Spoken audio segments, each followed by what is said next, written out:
کیکڑا کیا ہے فقہ حنفی میں جائز نہیں. یہ لوگ کہتے ہیں اسلام میں بتاؤ, فقہ حنفی نہیں بتاؤ.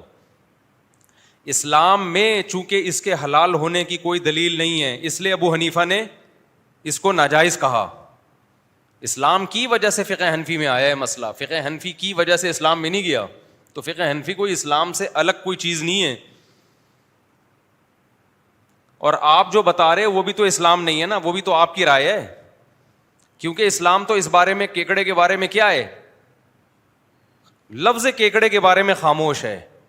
جب خاموش ہے تو پھر دیگر دلائل دیکھے جاتے ہیں کہ اس سے کیا پتہ چل رہا ہے, حلال والے زیادہ ہیں یا حرام والے زیادہ ہیں. اپنی رائے کو اسلام کہتے ہیں, ابو حنیفہ کی رائے کو حنفی فقہ کہتے ہیں یہ لوگ, اور اسلام کے مقابلے میں لاتے ہیں. تو آپ کی بھی تحقیق اگر قرآن و حدیث سے ہے, ابو حنیفہ کی بھی قرآن و حدیث سے ہے, تو دونوں اسلام ہیں. صحیح بات یہ ہے کہ اس میں صحیح والا کون سا ہے. تو ابو حنیفہ کی رائے میں غلطی کا امکان کم ہے, آپ کی رائے میں غلطی کا امکان زیادہ ہے. یوں تعبیر ہونی چاہیے. تو جو بولا کرے نا, ہم پہ اعتراض کرے یہ لوگ کیکڑا نہیں کھاتے, کہتے ہیں کہ اس کے حالانکہ حلال و حرام کرنا تو صرف اللہ کا کام ہے. آج کل ایسے کلپ آ رہے ہیں, مفتیوں نے کیکڑے کو حرام کر دیا, حالانکہ حلال حرام کرنا کس کا کام ہے, اللہ کا. تو ان سے بولو حلال کرنا بھی اللہ کا, حرام کرنا بھی اللہ کا. اگر آپ کہتے ہو کیکڑے کے بارے میں حرام ہونے پر کوئی حدیث نہیں ہے, تو آپ حلال ہونے پر دکھا دو, حلال ہونے پر بھی تو نہیں ہے. اب یہاں اجتہاد ہوگا, پھر جب اجتہاد ہوتا ہے تو فقہا کا اختلاف بھی ہوتا ہے, اور پھر تقلید ہی کرنی پڑتی ہے. آپ کرتے تقلید ہو اپنے مولویوں کی, لیبل لگاتے ہو محقق ہیں, قرآن حدیث کو مانتے ہیں, یہ جھوٹ بول رہے ہو, یہ منجن کسی اور کے سامنے بیچا کرو جا کے. میرا موضوع ہٹ جاتا ہے کیونکہ اس کی فضول چیزیں بہت آ رہی ہیں مارکیٹ میں. سیدھا سیدھا بولو بھائی میں امام شافعی کو فالو کرتا ہوں, میں کیا, میں جاہل ہوں, میں امام شافعی کو فالو کرتا ہوں, پھر ہر مسئلے میں انہی کو فالو کرتا ہوں. یہ نہیں کہ کیکڑا کھانے کے لیے شافعی بنتا ہوں اور جہاں کوئی آسانی نظر آئے تو حنفی بن جاتا ہوں. ہم کبھی شافعیوں پہ اعتراض نہیں کرتے. وہ کہتے ہیں بھائی ہمارے پاس علم کامل نہیں ہے, ہم امام شافعی کو فالو کرتے ہیں, اہل سنت والجماعت کے امام ہیں اور ان کی تحقیق ہے, تو پھر ہر چیز میں انہی کو فالو کرتے ہیں. یہ نہیں ہوتا کہ بغیر ولی کے لڑکی نے جب گھر سے بھاگنا ہو تو پھر حنفی کو فالو کرے گی, اور کیکڑا کھانا ہو تو کس کو. میرے پاس ایسے اہل حدیث کے فون آئے ہیں, کیکڑا کھانے کے لیے اہل حدیث ہیں, لڑکی سے ابا کی مرضی کے بغیر شادی کرنے کے لیے فقہ حنفی سے فتویٰ لے رہے ہیں. یہ مذاق بنا رہے ہیں دین کو, اور کچھ بھی نہیں ہے. باقی جو کہتا ہے نا سمندر کی ہر مخلوق حلال ہے, حرام ہونے کی کوئی دلیل نہیں ہے اس سے, اور پانی کی ہر مخلوق, تو کیکڑا پانی میں بھی رہتا ہے اور خشکی میں بھی, مگرمچھ پانی میں بھی رہتا ہے اور خشکی میں بھی, کچھوا پانی میں بھی رہتا ہے اور خشکی میں بھی. تو پھر کیکڑا حلال نہیں ہے, پھر کچھوا اور مگرمچھ بھی حلال ہے, اس کے انڈے بھی کھایا کرو. اس لیے جس نے ابو حنیفہ کو پڑھا ہے نا, خدا کی قسم گہرائی میں جا کے وہ کہے گا ابو حنیفہ نے واقعی قرآن و سنت کو بہت ڈیپتھ میں جا کے ایکسپلین کیا امت کے سامنے. یہ لوگ ہم سے ابو حنیفہ چھڑوا کے کہتے ہیں نبی کے پہ آ جاؤ. ہمیں پتہ ہے نبی کی, یہ ابو حنیفہ چھڑوا کے نبی پہ نہیں لا رہے, یہ ابو حنیفہ چھڑوا کے اپنی رائے پہ لے کر آ رہے ہیں, اس کو نبی کی رائے قرار دے رہے ہیں کہ جو ہمیں جو سمجھ میں آ رہا ہے وہ نبی کے. ابو حنیفہ جو تھے وہ نبی کو نہیں سمجھا انہوں نے. اٹھا کر پھینک دو باہر گلی میں, نئی تہذیب کے انڈے ہیں بیڈ کو گندے کو انگلش میں ڈرٹی, تھوڑا انگلش کا تڑکا, شعر پرانا ہو گیا نا. اٹھا کر پھینک دو باہر گلی میں, اٹھا کر پھینک دو باہر اسٹریٹ میں, نیو تہذیب کے انڈے ہیں ڈرٹی. یہ شعر پرانا ہو گیا تو تھوڑا میں نے ٹیسٹ چینج کیا اس کا. تو اچھا کمال کی بات ہے, جب ہم جواب میں کوئی کلپ ریکارڈ کرواتے ہیں نا, ان کے کمنٹس میں اس کا ایسے لوگ جو اعتراض کرتے ہیں نا ابو حنیفہ پہ یا علماء پہ, تو جب ہم کلپ ان کے کمنٹس میں نا لنک شیئر ڈال دیتے ہیں تو فوراً لنک اڑا دیتے ہیں وہ لوگ. حالانکہ آپ اگر تحقیق محقق ہو تو بھائی دونوں کی رائے کو سنو. آپ کمنٹس میں سے وہ اڑا کیوں رہے ہو؟ یہ کہتے ہیں نا سب کو سننا چاہیے, تو اپنے مخالف کو سننے کا حوصلہ تو پیدا کرو. لیکن آپ نے ان لوگوں کا ظرف بہت تھوڑا دیکھا ہوگا. یہ کہتے ہیں دعویٰ کرتے ہیں سب کو سنو, لیکن کمنٹس میں اس طرح کے تمام کمنٹس اور لنک ڈیلیٹ کر کے بتا رہے ہوتے ہیں کہ ہمارے علاوہ کسی کو بھی نہیں سنو. منجن کی بہت ساری قسمیں میرے بھائی, جیسے منجن قرآن و سنت کے نام پہ بیچا جاتا ہے نا, ایسے ہی منجن یہ کہہ کے بھی بیچا جاتا ہے کہ دوسرا منجن بیچ رہا ہے. دوسروں پہ منجن بیچنے کا الزام لگا کے بھی اپنا منجن ٹائٹ طریقے سے بیچا جاتا ہے. ہم اپنے ٹاپک کی طرف آتے ہیں, کیا ہم ساس بہو کے جھگڑے لے کے بیٹھ گئے. تو ہر شاخ پہ الو بیٹھا ہے, انجام گلستان کیا ہوگا. ہر شاخ پہ, ہر چینل پہ ایک الو بیٹھا ہوا ہے جو کہہ رہا ہے کہ میں ہوں جو قرآن و حدیث کو بتاؤں گا. تو یہ سمجھو ہر باغ میں جب ہر شاخ پہ پھول کے بجائے الو اور تتلیوں کی بجائے الو آ کے بیٹھ جائے تو گلستان کا انجام کیا ہوگا.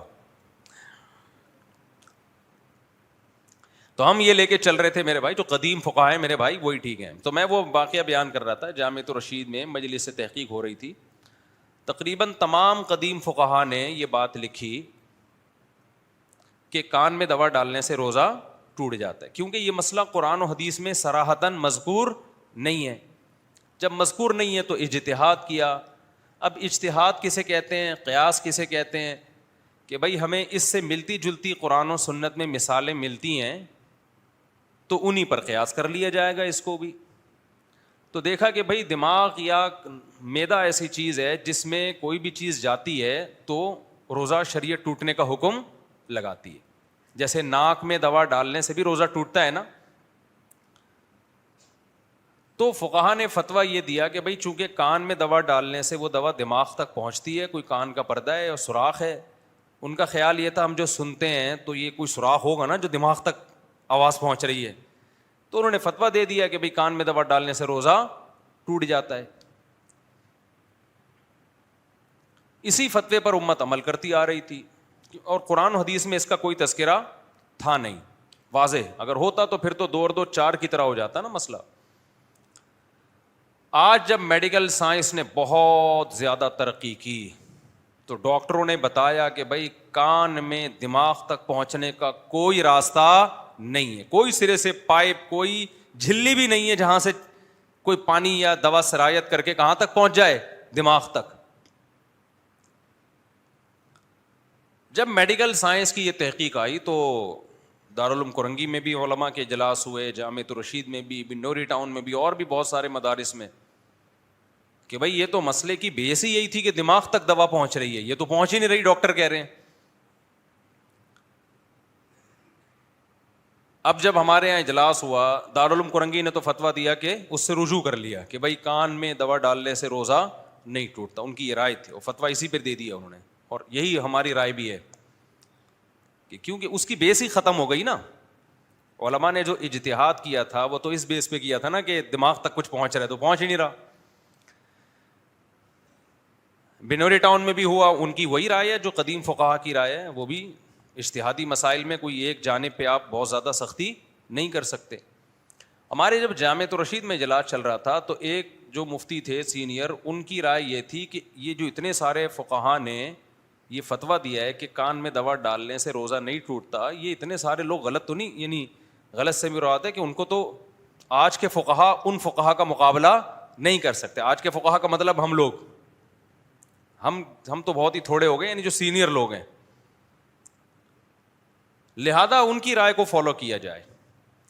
ایک اور بڑے مفتی ہیں ہمارے یہاں, انہوں نے بڑی بہترین بات کی. انہوں نے کہا جیسے آج کے فقہا ان فقہا کے برابر نہیں ہو سکتے ذہانت میں, تفقہ میں, لیکن اس زمانے کے طبیب آج کے طبیبوں کے برابر, آج کے ڈاکٹروں کے برابر نہیں ہو سکتے. آج میڈیکل سائنس بہت ترقی کر چکی ہے, تو ہم جو اس فتوے سے رجوع کر رہے ہیں اس کی بیس یہ نہیں ہے کہ ان علماء کو ہم غلط کہہ رہے ہیں, قدیم فقہا کو, کہ ان کو نہیں پتا تھا, بلکہ ان حکیموں کو ہم غلط کہہ رہے ہیں کہ ان کو نہیں پتا تھا. وہ سمجھتے تھے کہ کان سے دوا پہنچ جاتی ہے دماغ تک. تو اس میں ان فقہا کی کوئی انسلٹ نہیں ہے, انسلٹ میڈیکل سائنس کی ایک ترقی کا اعتراف کرنا ہے. میں سمجھا پا رہا ہوں اپنی بات؟ ان علماء پہ اعتراض نہیں ہے, ان کو تو جو ڈاکٹروں نے اس زمانے کے کہہ دیا انہوں نے فتویٰ دے دیا نا. اب دیکھو, ایک ہفتہ پہلے میرے پاس ایک مسئلہ آیا جبری طلاق کا. شوہر نے لکھ کے طلاق دی ہے, یہ ایسے آتے رہتے ہیں بہت, پہلے چھپ چھپا کے شادیاں کرتے ہیں, پھر پٹتے ہیں, طلاقیں لکھ دیتے ہیں. جو آدمی بیوی کی خاطر 2 تھپڑ نہ کھا سکے نا, اس کی طلاق ویسے ہی ہونی چاہیے. کیا خیال ہے, جو پٹا اور طلاق دے دی؟ تو میں نے یوٹیوب پہ ایک مسئلہ بیان کیا تھا کہ جبری طلاق لکھ کے نہیں ہوتی. بھائی زبان سے اگر کوئی ڈیورس دے دیتا ہے تو گن پوائنٹ پہ بھی ہو, طلاق واقع ہو جاتی ہے. اس مسئلے میں بھی لوگ بڑا اعتراض کرتے ہیں کہ دیکھو کلمہ کفر تو جبرن کہہ دیا جائے تو ہوتا نہیں ہے, طلاق تو کفر سے تھوڑی کم درجے کی چیز ہے نا. ابے کسی کو زبردستی گن پوائنٹ پہ آپ بولیں کفر بولے تو قرآن کہتا ہے کہ جو جان بچانے کے لیے کلمہ کفر بول دے گا وہ کافر نہیں ہوگا. تو بعض لوگ کہتے ہیں, مفتی عجیب فتویٰ دیتے ہیں کہ جان بچانے کے لیے کلمہ کفر بول دیا تو کافر ہو نہیں رہا, طلاق دے رہا ہے تو طلاق ہو رہی ہے, تو طلاق تو کفر سے کم درجے کی چیز ہے. تو خوب سمجھ لو کفر کا تعلق دل سے ہے, زبان اس کی ایک عکاسی کر رہی ہے. تبھی قرآن کہتا ہے کہ جس کو گن پوائنٹ پہ کفر کہلوایا جائے وہ دل سے کافر نہ ہو, زبان سے کہہ دے تو کافر نہیں ہوگا. جبکہ طلاق کا تعلق دل سے نہیں ہے, کس سے ہے؟ زبان سے ہے. حدیث میں آتا ہے 3 چیزیں, حقیقت بھی حقیقت, مذاق بھی حقیقت. مذاق میں انسان دل سے نیت نہیں کرتا, ایویں ہی ڈرانے کے لیے بیوی کو بول رہا ہوتا ہے تمہیں طلاق ہے, لیکن ہو جاتی ہے کہ نہیں ہو جاتی؟ طلاق کا تعلق شریعت نے الفاظ سے رکھا ہے, دل سے نہیں رکھا. گن پوائنٹ پہ جو بیوی کو طلاق دے رہا ہوتا ہے وہ دل سے راضی نہیں ہوتا, لیکن زبان سے دے رہا ہوتا ہے تو زبان سے ہو جاتی ہے. بعض لوگ کہتے ہیں کہ جی اس پر رائے اور فکر کے دروازے بند ہو جاتے ہیں, اور حدیث میں آتا ہے لا طلاق فی اغلاق, جب انسان پر سوچنے سمجھنے کے دروازے بند ہو جائیں تو طلاق واقع نہیں ہوتی. ہم یہ کہتے ہیں اس حدیث کا مطلب یہ ہے کہ سوتے میں طلاق نہیں ہوتی, پاگل دیوانے کی طلاق نہیں ہوتی, کیونکہ وہ تو سوچتا تھوڑی, وہ تو پاگل ہے نا, دماغ کا یہ تو بڑی دماغ استعمال کر کے طلاق دے رہا ہے. اس پر سوچنے سمجھنے کے دروازے بند نہیں ہوئے ہیں, بند ہوتے نا تو مر جاتا, طلاق نہ دیتا. اس کو پتا ہے کہ ایک طرف بیوی ہے ایک طرف جان ہے, تو بڑی ذہانت کے ساتھ اس نے بولا بیوی مل جائے گی بھائی, ٹھیک ہے نا, جان دوبارہ نہیں آتی, تو کھوپڑی استعمال کر کے طلاق دے رہا ہے. آپ یہ کہہ سکتے ہیں اس میں بیوی کا کیا قصور ہے, تو ویسے ہی کوئی بیٹھے بیٹھے 3 طلاقیں بیوی کو دے دے تو بیوی کا کوئی قصور ہوتا ہے اس میں؟ طلاق کے مسائل میں شریعت نے یہ نہیں دیکھا کہ بیوی کا قصور ہے یا نہیں ہے, یہ دیکھا ہی نہیں ہے. لوگ ظلمن بھی تو دے دیتے ہیں نا طلاق. آج زیادہ تر جو طلاقیں ہوتی ہیں اس میں بیوی کا تھوڑی قصور ہوتا ہے. اسلام نے زبان پہ رکھا ہے بھائی, اس وقت تمہارے پاس آپشن ہے. ہاں یہ ہے کہ اس ظلم کی روک تھام کیسے کی جائے, یہ تو غلط ہے نا, پھر تو لوگ طلاقیں دلوانا شروع کر دیں گے گن پوائنٹ پہ. پہلی بات ہے کیوں دلوائیں گے بھائی؟ ڈاکو آئے گا آپ سے, آپ کا موبائل چھینے گا, اس کو آپ کی بیوی میں کوئی دلچسپی تھوڑی ہے. اور دوسری بات, آپ سے طلاق دلوا کے کیا وہ اس سے شادی کر لے گی؟ تو بیسیوں فرضی باتیں کرنے سے شریعت کے مسائل چینج نہیں ہوتے. لاکھوں میں کوئی 1-2 ایسے واقعات ہوتے ہیں. قانون جب بنتا ہے اکثریت کو دیکھ کے بنتا ہے. ہر قانون کے کچھ سائیڈ ایفیکٹ ہوتے ہیں, ہر قانون کے. اگر جبری طلاق کو واقع نہ کیا جائے, واقع کرنے میں بھی کچھ نقصانات ہیں. بعض دفعہ عورت پہ واقع ظلم بھی ہوتا ہے, گن پوائنٹ پہ دلوا دی اس کو, اس کا بھی بیڑا غرق اس کا بھی بیڑا غرق, یہ ظلم بھی ہوتا ہے. لیکن اگر جبری طلاق کو واقع نہ کیا جائے تو زیادہ ظلم ہوتا ہے. طلاق کا اختیار مرد کے پاس ہے. مظلوم عورت کو اس ظالم مرد سے جان چھڑانے کا آپ کے پاس جبری طلاق کے علاوہ کوئی راستہ نہیں ہے. اس کی جان کیسے چھڑاؤ گے؟ نہیں آئی بات. بیچ بیچ میں ہم قیام و طعام زیادہ لمبا ہو رہا ہے, میں اصل ٹاپک کی طرف آتا ہوں نا, وہ کیونکہ ایک میں بات کرتا ہوں نا تھوڑی سی, اس کو کمپلیٹ کرنا پڑتا ہے, ورنہ لوگ اس کو کلپ بنا کے چلا دیتے ہیں مارکیٹ میں. بعض دفعہ ظلم بھی, مرد بھی تو ظلم کر رہا ہوتا ہے نا, اس کی جان کیسے چھڑاؤ گے؟ آپ کہو گے عدالت میں جائے. عدالتیں شریعت کا لحاظ نہیں کرتی. عدالت میں وکیل بیٹھا ہوا ہوتا ہے, ایک پیپر پرنٹ کیا ہوا ہوتا ہے اس نے, وہ عورت کو پکڑا دیتا ہے, خلا کا پیپر ہوتا ہے, اس پہ سائن کر دو, اس پہ مجھے بے تحاشا مارتا پیٹتا ہے, یوں کرتا ہے, وہ مخصوص ہیں, وہ سب شوہروں پہ وہی الزام لگتے ہیں ہول سیل کے حساب سے. پھر نہ عدالت کورٹ گواہ طلب کرتی ہے کہ یہ الزام صحیح ہے غلط ہے, کچھ بھی نہیں ہے, ٹھپ ٹھپ ٹھپ خلا کی ڈگریاں جج پکڑائے گا. پھر جب مفتیوں کے پاس جائیں گے, مفتی کہیں گے یہ خلا صحیح نہیں ہوا. تو بہتر حل نہیں ہے کہ واقعی اگر ظالم ہے تو کمرے میں لے جا کے چترول لگاؤ, طلاق نکلواؤ اس کے منہ سے. تو اس میں عورت پہ ظلم کا بھی خطرہ ہے, لیکن بہت ساری مظلوم عورتوں کو کہ بچانے کا بھی اس میں آپشن ہے. سمجھتا نہیں ہے نا بات کو, میں سمجھا پا رہا ہوں؟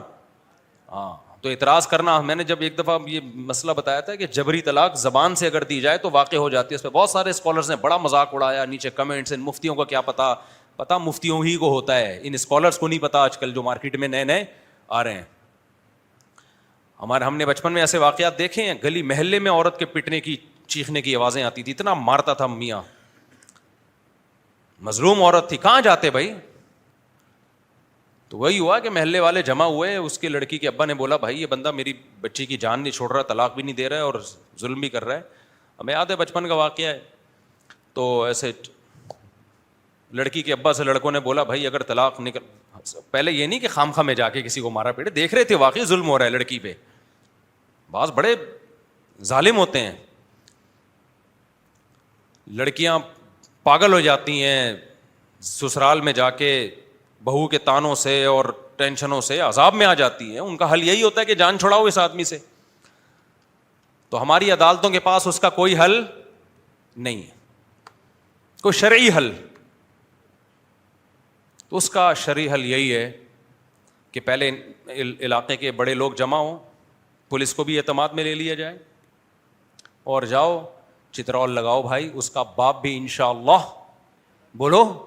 ایسا ہوا ہے, یہ مشاہدے میں, ہوائی باتیں نہیں کر رہا, وہی ہوا. لائے لڑکے نے اس کے لگائی طبیعت سے چترول مترول زبان سے اس نے دی ہے, چل بھائی چھٹی. سمجھتا ہوں.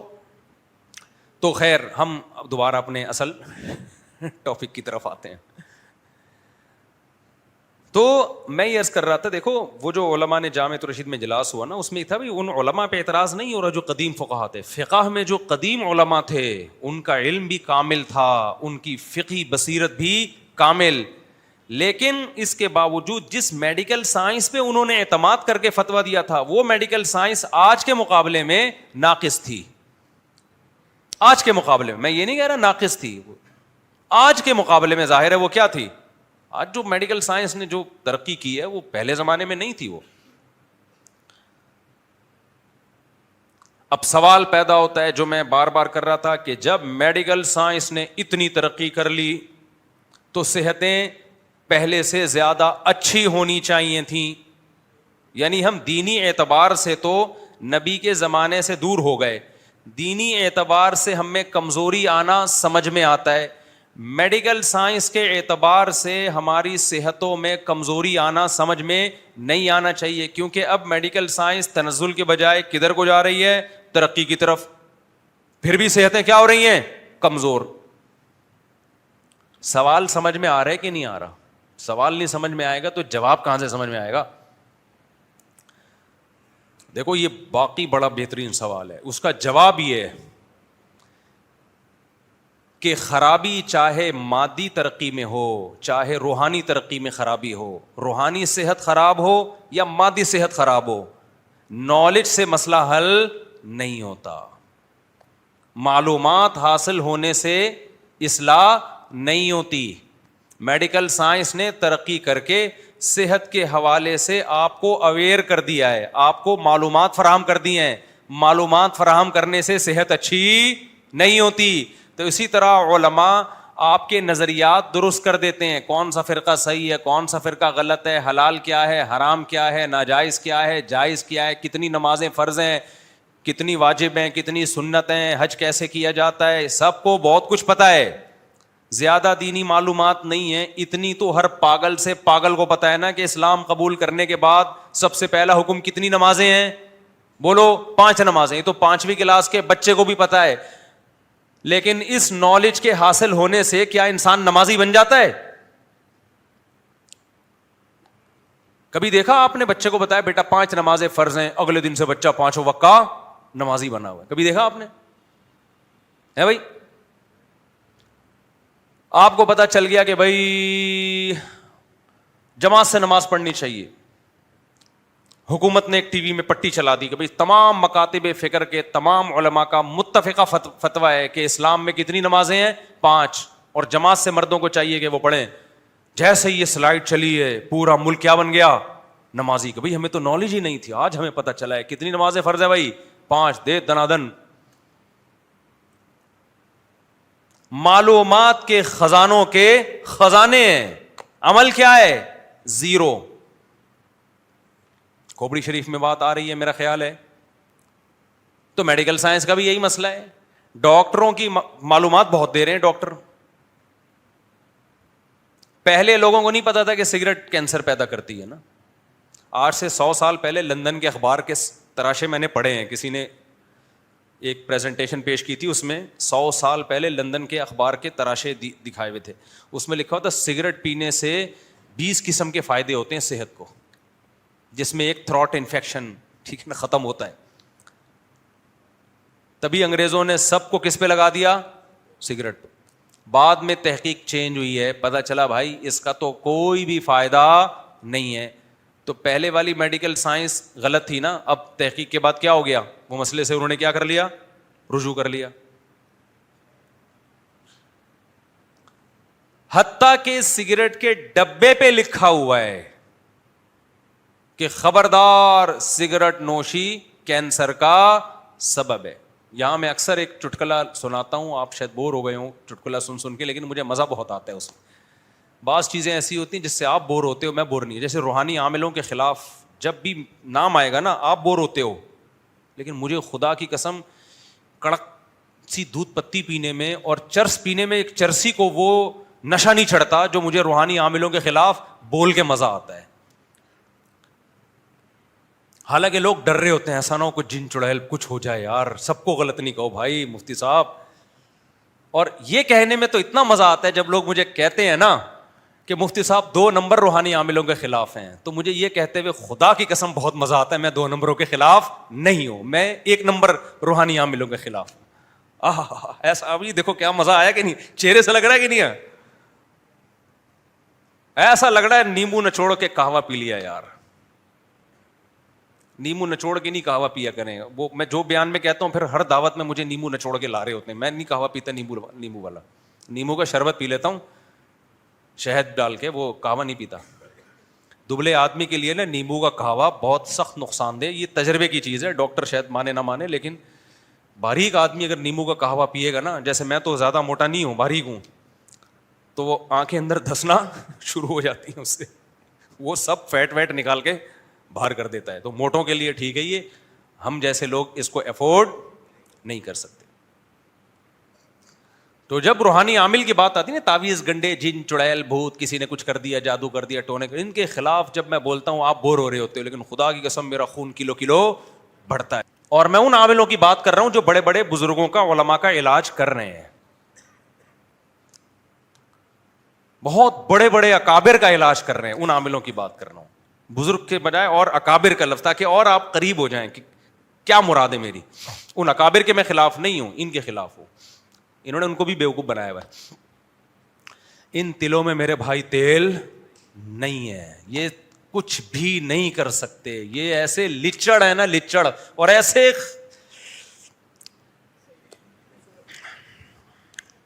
جمعہ بھی ہے مسجد بھی ہے, تقدس ہے تقدس.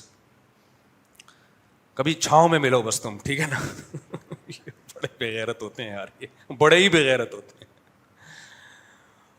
ہائے ہائے ہائے ہائے. اچھا خیر, ایک تو اس پہ میں چٹکلا وہ چھوڑتا نہیں ہوں. ایک 4 شادیوں پہ آپ جتنا مرضی بور ہو جاؤ, میں بولتا رہوں گا انشاءاللہ, انشاءاللہ بولتا رہوں گا, ایسی کی تیسی. ان کا ایک کلپ آیا بڑے ڈیسنٹ طریقے سے, بڑا اچھا کلپ ریکارڈ کروایا ان سے کسی نے. وہ 4 شادیوں پہ مولانا طارق مسعود صاحب ہر وقت ہر ایک کو ترغیب دیتے ہیں, آپ کی کیا ہے, انہوں نے بڑی ڈیسنٹ طریقے سے ایک کلپ ریکارڈ کروا دیا. صحیح ہے, ایکچولی وہ ٹھیک ہے, ان کی اپنی رائے ہے, وہ اپنی ایک انہوں نے جو ایسا ہی ریکارڈ ہوتا ہے جو سب علماء اسی طرح کرتے ہیں. میری یہ رائے نہیں ہے, اتنے ڈیسنٹ طریقے سے یہ مسئلہ حل نہیں ہوگا.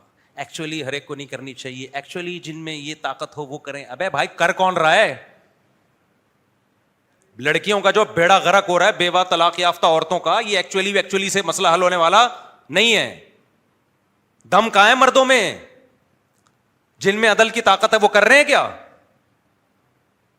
جب کوئی ایمرجنسی نافذ ہوتی ہے تو ایکچولی وہ، میں خدا نخواستہ ان کا وہ بے احترامی نہیں کر رہا، انہوں نے تو وہی بات کی جو ایک عالم، ایک میچور عالم بات کرتا ہے جس اسٹائل سے. ہم تو بھائی میچور وچور نہیں ہے، ہمیں تو ایک ایمرجنسی لگی ہوئی ہے. جب آپ ایمرجنسی ہوتی ہے نا، دیکھو ایمرجنسی کی مثال دیتا ہوں. آپ کے بچے کا بخار گیا ہوا ہے 106 ڈگری پہ، آپ بچے کو کہہ رہے ہو بیٹا ایکچولی یہ سیرپ آپ کو پی لینا چاہیے، اور آپ نے ماہر نفسیات سے سنا ہوا ہے کہ بچوں کو زیادہ فورس نہیں کرنا چاہیے. بچے جب چیخنے چلانے سے ٹینشن اور ڈپریشن میں جانے کا خطرہ ہوتا ہے. یہ آپ نے ماہر نفسیات کی تقریریں سن کے کیا ہوا ہوتا ہے، سنا ہوا ہوتا ہے. ایکچولی جب بچوں کو آپ کہیں نا تو موٹیویٹ کریں. موٹی تو ویٹ کر رہی ہے، اس کی جو ماں ہے نا وہ ویٹ کر رہی ہے کہ دیکھوں یہ ابا کیسے پلاتا ہے. تو آپ جو ہے نا اس کو آرام سے، ایسا نہ ہو زیادہ چیخے چلائے تو بخار ٹینشن سے اور زیادہ بڑھ جائے.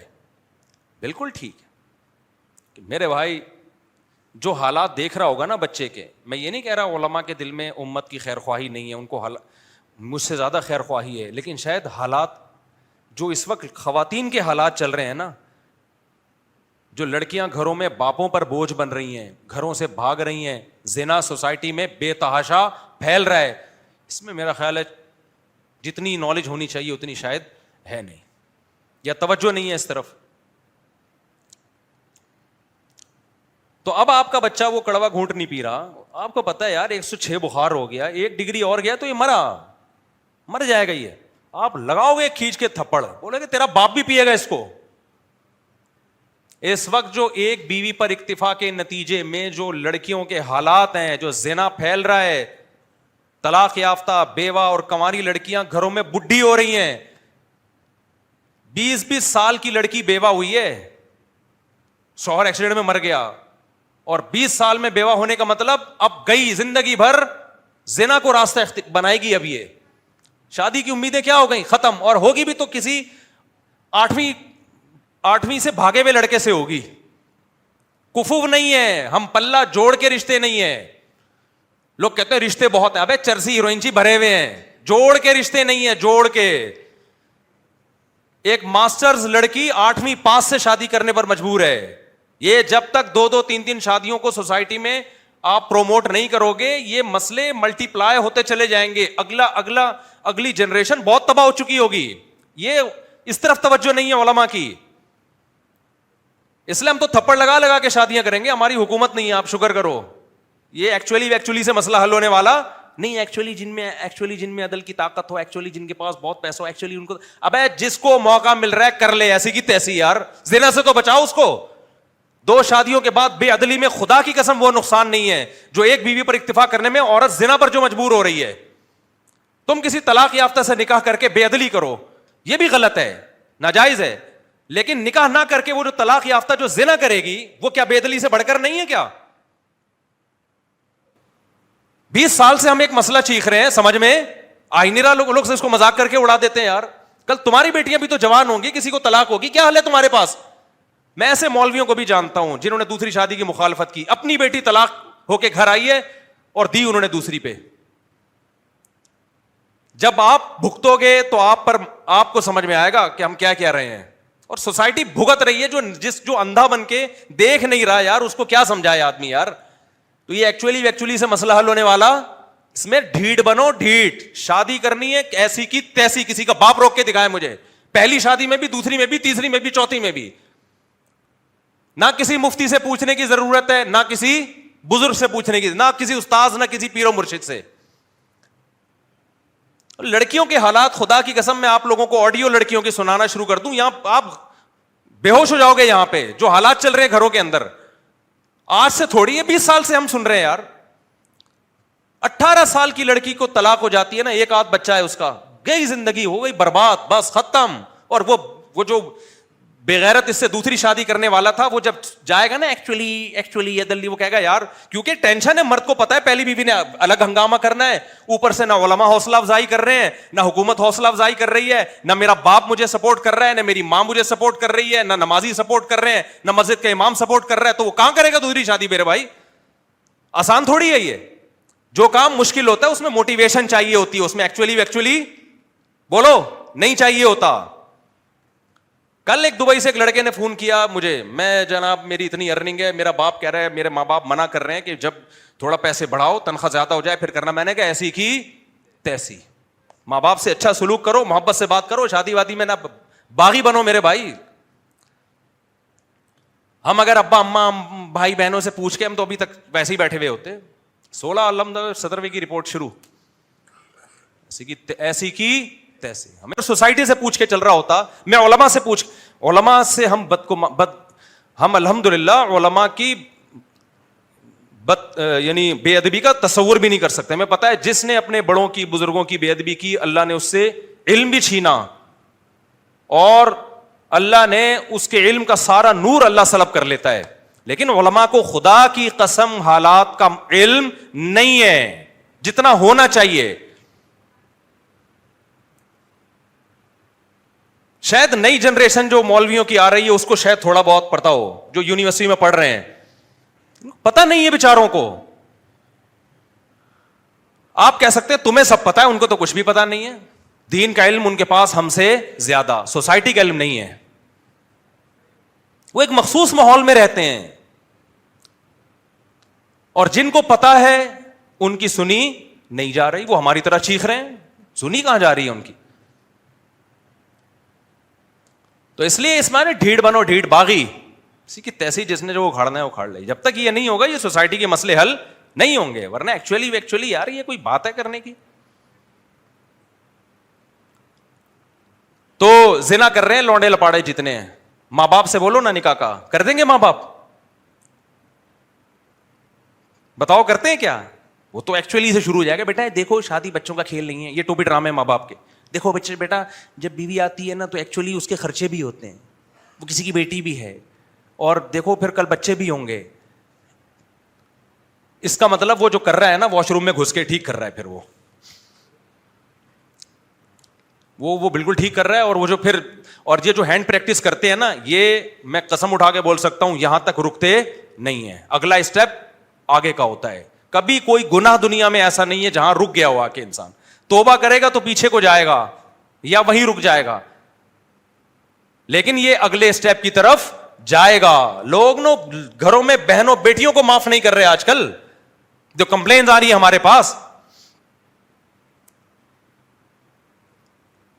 انسان جو ہے نا مرد شہوانی درندہ بنا ہوا ہے اس وقت, سمجھ رہے ہو کہ نہیں سمجھ؟ وہ سائنسدان ڈاکٹر انجینئر بعد میں ہوگا, وہ پہلے حیوانی درندہ شہوانی درندہ پہلے. اگر حلال سے اس کی تسکین نہیں ہوگی وہ یہ گند کرے گا سوسائٹی میں. تو یا تو خوراکیں چھوڑ دو میرے بھائی. تو یہ مسئلہ لوگ سیریس لے نہیں رہے ہیں, لیکن یہ ہمارا مسئلہ, میرا ذاتی مسئلہ نہیں ہے بھائی. ہمیں کیا یار, ہماری تو 4 ہو گئی, آپ کرو نہ کرو. یہ مسئلہ قوم کا مسئلہ ہے, قوم کا مسئلہ ہے. لوگ نسلیں روکنا شروع کر دی ہیں اس بیس پہ کہ بیٹی پیدا نہ ہو جائے. آپ مجھے بتاؤ 3 4 بیٹیاں آپ کو ملیں گی, اس لیے نہیں ہے کہ اپنے شوق سے پیدا کی ہیں, یہ بیٹے کی لالچ میں پیدا کی ہیں. ورنہ کسی کو پہلے سے پتا چل جائے نا میری 4 بیٹیاں ہوں گی, شادی نہ کرے وہ. یہ ہماری سوسائٹی تو ایسی نہیں تھی, اسلام میں تو ایسا نہیں تھا. میں ایسے لوگوں سے ملا ہوں 24 بیٹیاں ہیں, 4 بیویاں 24 بیٹیاں, ذرا بھی باپ کی پیشانی پہ لکیر نہیں ہے, کیونکہ اس سوسائٹی میں 2 3 شادیوں کا رواج ہے. ان کو پتا ہے یار کوئی مسئلہ ہی نہیں ہے, وہاں لڑکیاں کم پڑ گئی ہیں. ہماری سوسائٹی میں اوپر سے مٹھائی بٹ رہی ہے, لڑکی پیدا ہوئی, اندر سے ہو گیا بیٹا بیڑا غرق ہو گیا, اندر سے یہ جذبات ہوتے ہیں. کیونکہ اب اس کو پڑھانا بھی ہے, سارا خرچہ اس پہ نہیں خرچہ کیا رشتہ ہی نہیں ہوگا. دبا کے خرچہ بھی کرنا ہے اور اس میرے خرچے سے حرام خور سسرال فائدہ اٹھائے گا.